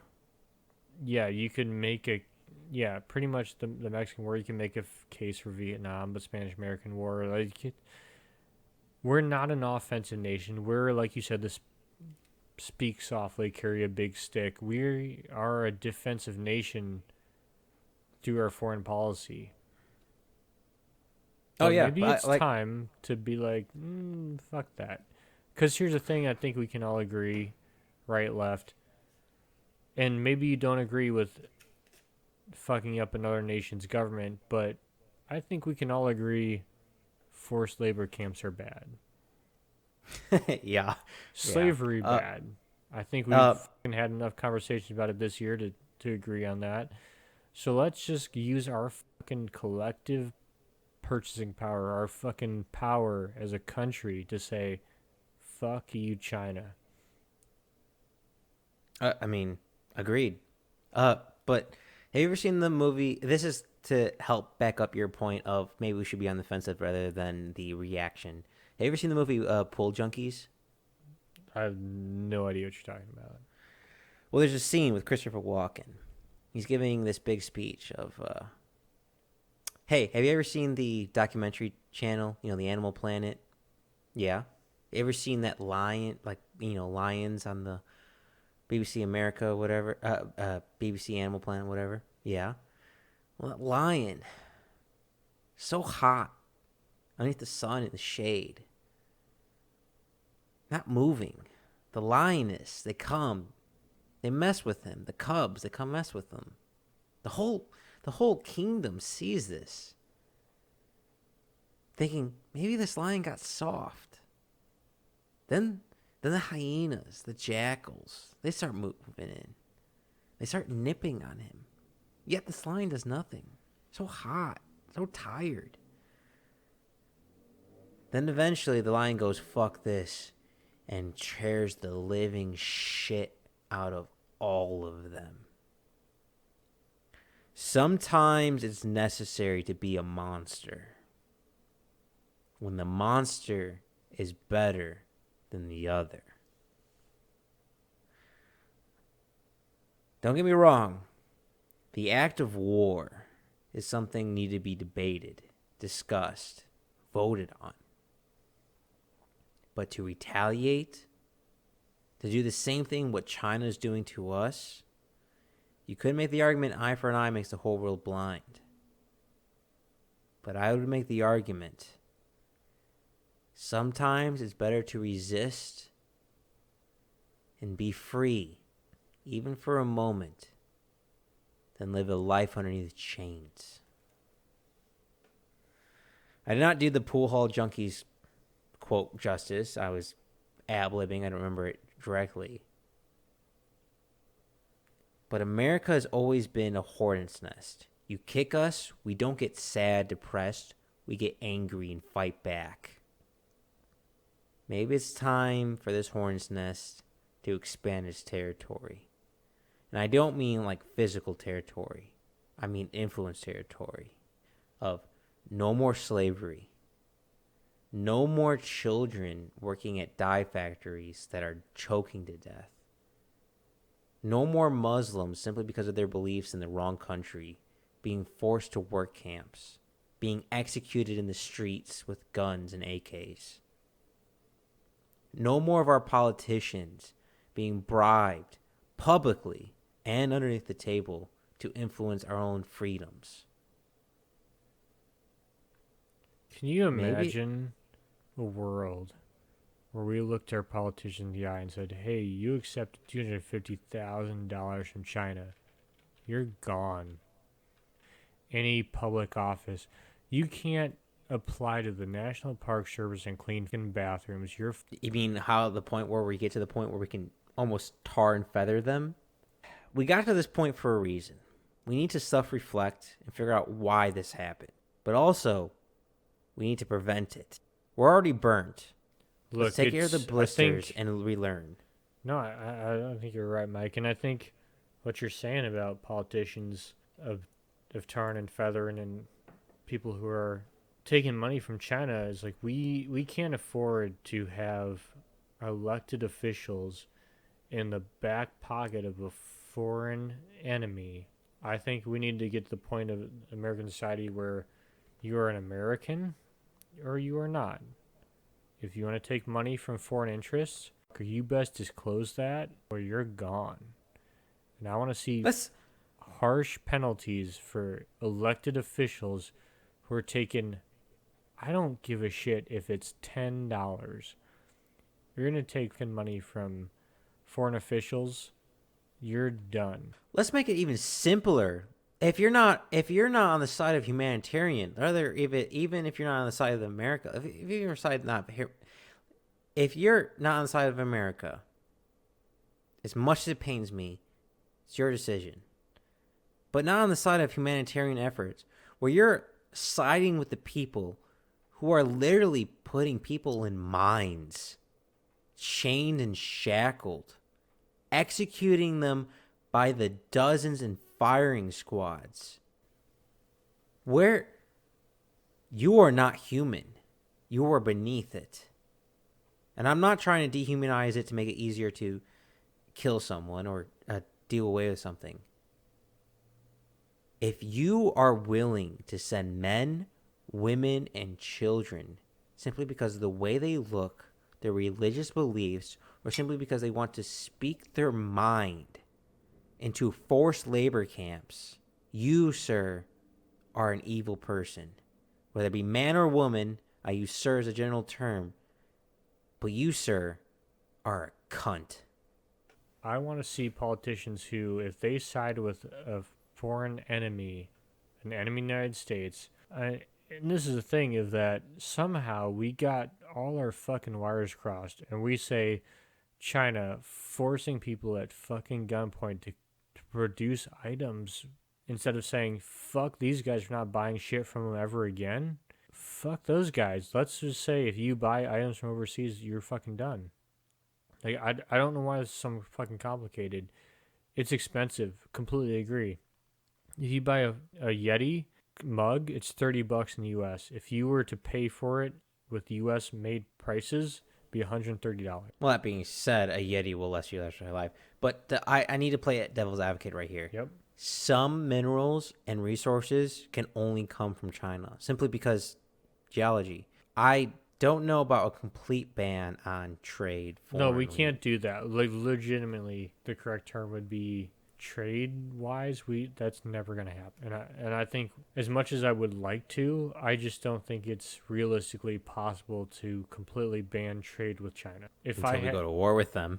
I'm just disappointed in my countrymen. America's never been the general population. What America is those few citizens willing to rise above the rest. America has been the bravest, the strongest, those people who, if you were going to pick a scale of, you're going to look at 90% out of 100 people, you're not going to find Americans on there. America's always been defined by the 10%. They're defined by the percentage of Americans who choose to do what they think is right. What the news sources today will look at and say, well, that doesn't make any sense. People who are making decisions that they're losing money but doing the right thing. There's so many fucking Americans who really don't give a shit about what's going on right now, of all the news and this and that and blah, blah, blah. But fuck. They're willing to stand up for what's right in the face of nothing right now. So two things. One, I agree with you. The outliers have the biggest influence on history. But also to point out, the loudest voices also make the most waves. Just because you're the loudest doesn't mean you're the most right. Now, I'm not disagreeing. Outliers change history. Someone trying to change up trade, someone making new innovation. They influence the world. They change the world.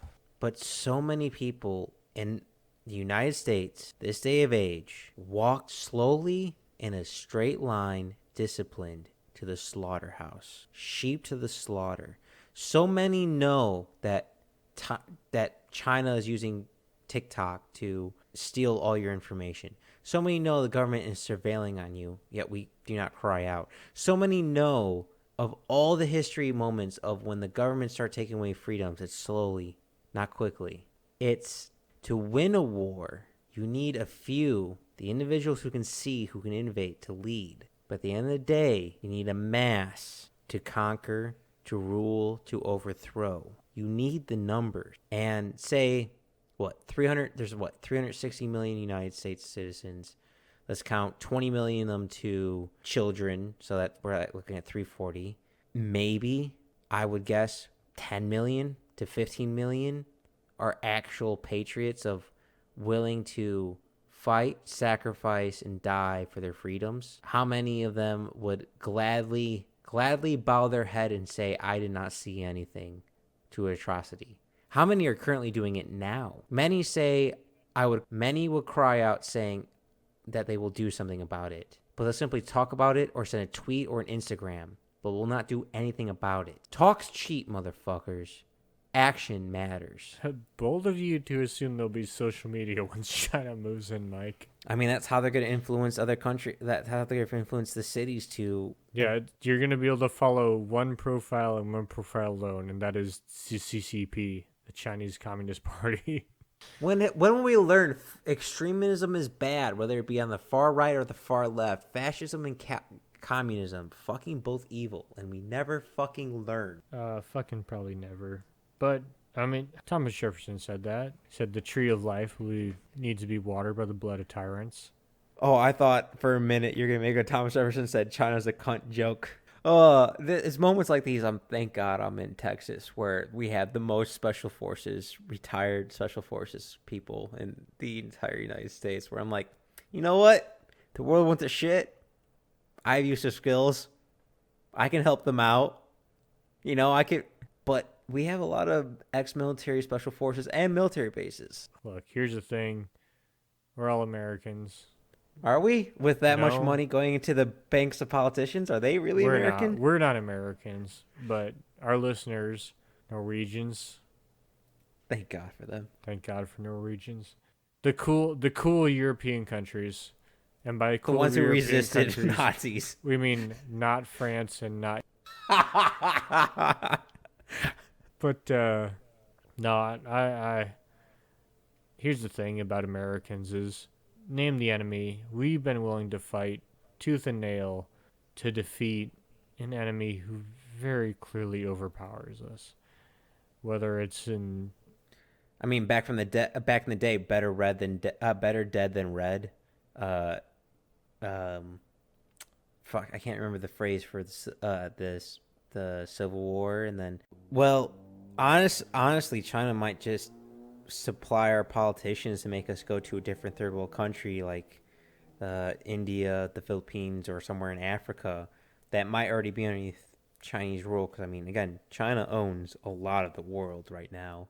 Americans are losing faith in politicians. Right, left, doesn't fucking matter. They're losing faith. Um, China might elect different politicians. It doesn't fucking matter. Americans are not holding the same faith in politicians that they did 10 years ago. Doesn't matter what side they're on. It's just not there. The right doesn't have support for, you know, It whoever the doesn't fuck. matter if they're the gate. It doesn't matter if you trust them or not. If they're still the gatekeepers, they're still the gatekeepers. If you still can't get a permit to build a factory to What's produce this, what do you think is the most dangerous country to be a politician in? a politician in probably Here, Venezuela. probably, but in the long term, like It's uh, power corrupts, and absolute power corrupts all. a bill somewhere that says, "Hey, if we were buying this good from a forced labor camp, we should not be allowed to import it in the United States." But that's not where we are. And that has to be decided by a politician to pass those bills. So all we can do right now is not buy Chinese, buy American, Or buy even European. English. And literally anyone but I don't think people realize how well China has played the game. Not the game, the game. The game of power. They have, I mean, cut off ties with recycling in 2018. The Silk Road Initiative in 2013 or 15, can't remember. There are new treaties with Iran. Their tentacles implementing Central and South America and Africa. Their setup of minerals and resources. China has played the best game I've ever seen. I mean, Tom Brady on steroids, like It is, Ronaldo on and steroids. that's a perfect no, not Ronaldo. Tom Brady is a perfect analogy. It is the most boring game. It's so fucking slow. No one's gonna watch it, and that's what they want. It's so fucking boring. No one's gonna pay attention because they're not taking vast amounts of land. They're not taking vast amounts of resources. They're just taking a little bit here and there because that's what they They can keep do. marching down the field. That's what they're doing. They're going every single chance they can get. They're putting out the clock. They're seeing how much time they can get to go past before they actually make a move. They don't want it to look like they're winning. They want it to look like it's happenstance that they're doing what they're doing. That's the scary thought that China's the Tom Brady of the world. First off, the Patriots is the rule book China's going to use to take down the United States. It's very fitting. That's that's so sad.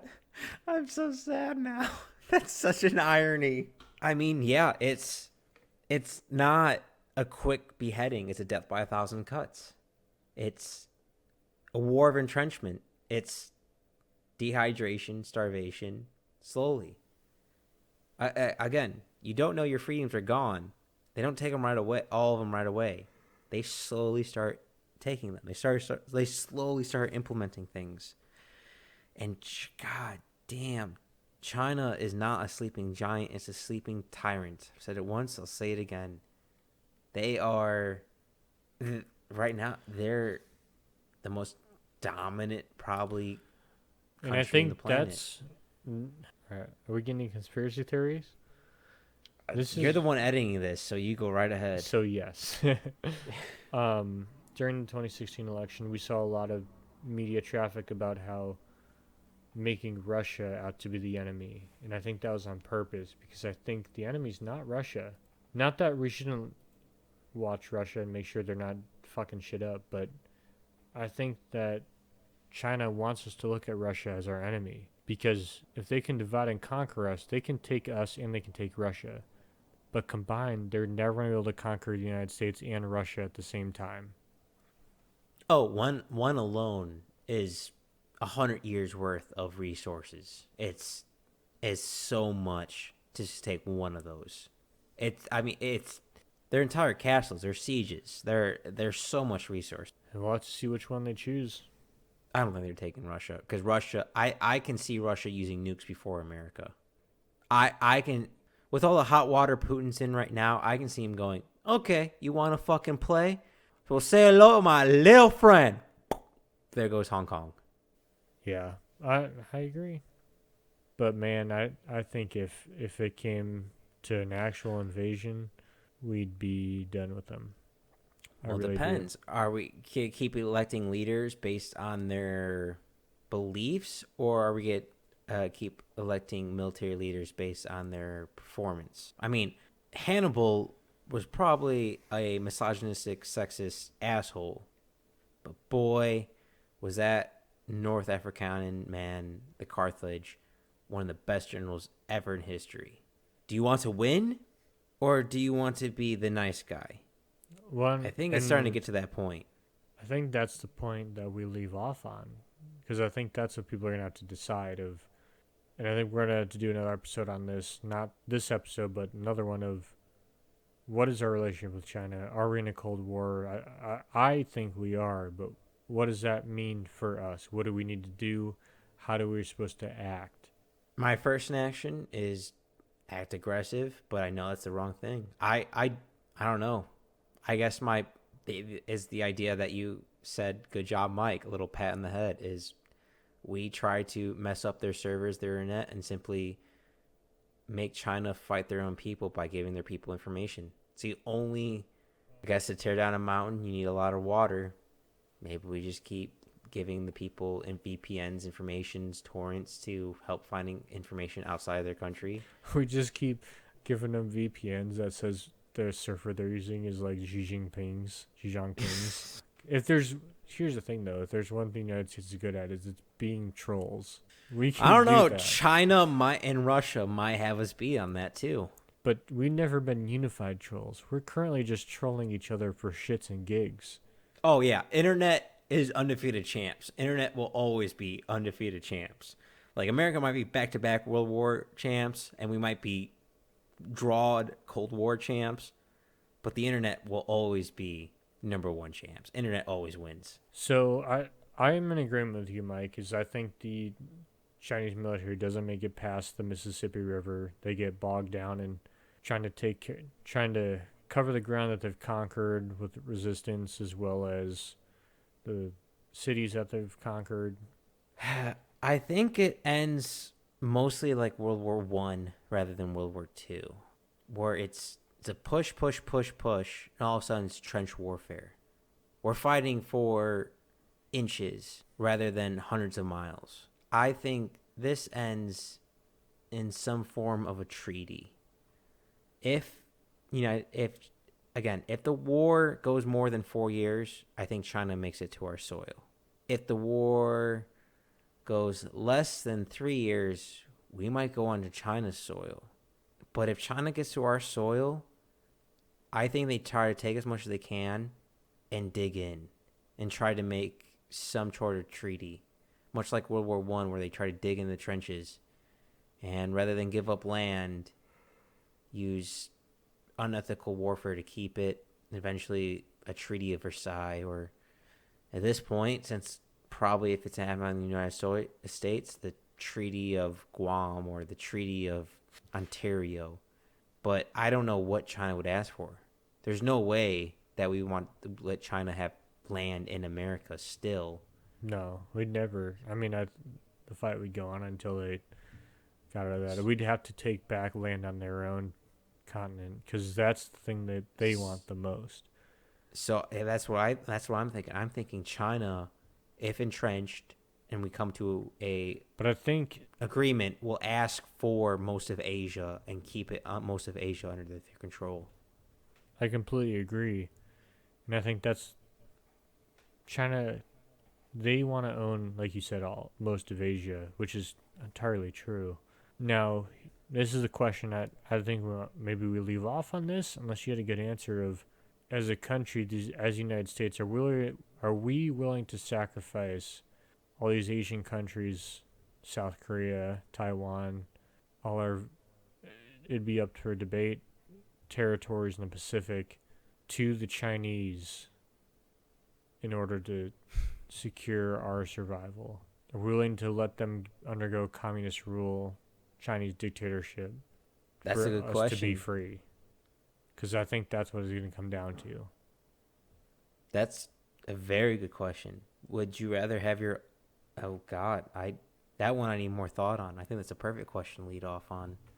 And if people want to tell us their answers, where could they find us, Nick? Well, you can find us on Instagram. That's where we'll post photos from recording and whatever the fuck we're doing in our lives. If you want to talk about it, our discussion is going to be moved more towards the Reddit. So if you go to Reddit Backyard Philosophy, that's where we'll be. And we'll be posting pictures with caption, and you comment on what do you think. Whatever episode, if you have something to say, let us know, and eventually we'll probably try and touch back on it. We want to interact with you guys as much as hopefully you guys want to interact with us. So if you have something to say, let us know. If you have some idea on the topic that we missed, we'll try and bring it up in the future. Actually, Nick, I have something to say. Fuck Chinese government. Oh, okay. So we want to not record any more episodes. Yeah, fuck China. Well, there are a lot of people in China trying to fight. Mainly, specifically, fuck the Chinese government. But also, Nick. But with that being said, Nick, what book are you reading, and who's it by, and how you like it? Well, right now I'm reading The Savage Wars of Peace by Max Boot. What are you reading, Mike? A book kind of also appropriate for this episode. I'm reading the 48 Laws of Power by Robert Greene, which is about pretty much how to get power, how to keep power, how to manipulate power. It's about it's a historical example. It's like the Sun Tzu of power rather than than warfare.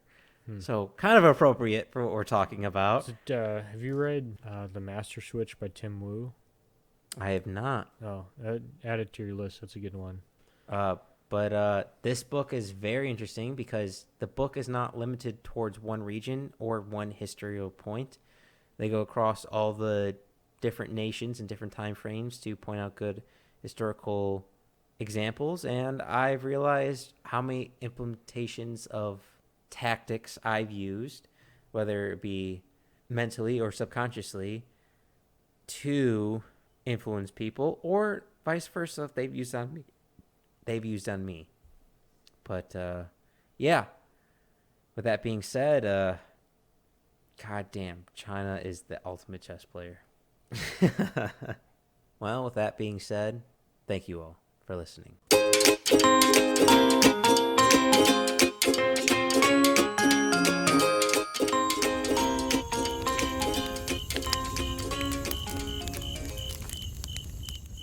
Thanks for listening to the Backyard Philosophy Podcast. We rarely finish a podcast without missing a point we wanted to bring up, so let us know what we forgot. And if you have a topic you want us to talk about, let us know at Backyard Philosophy on Instagram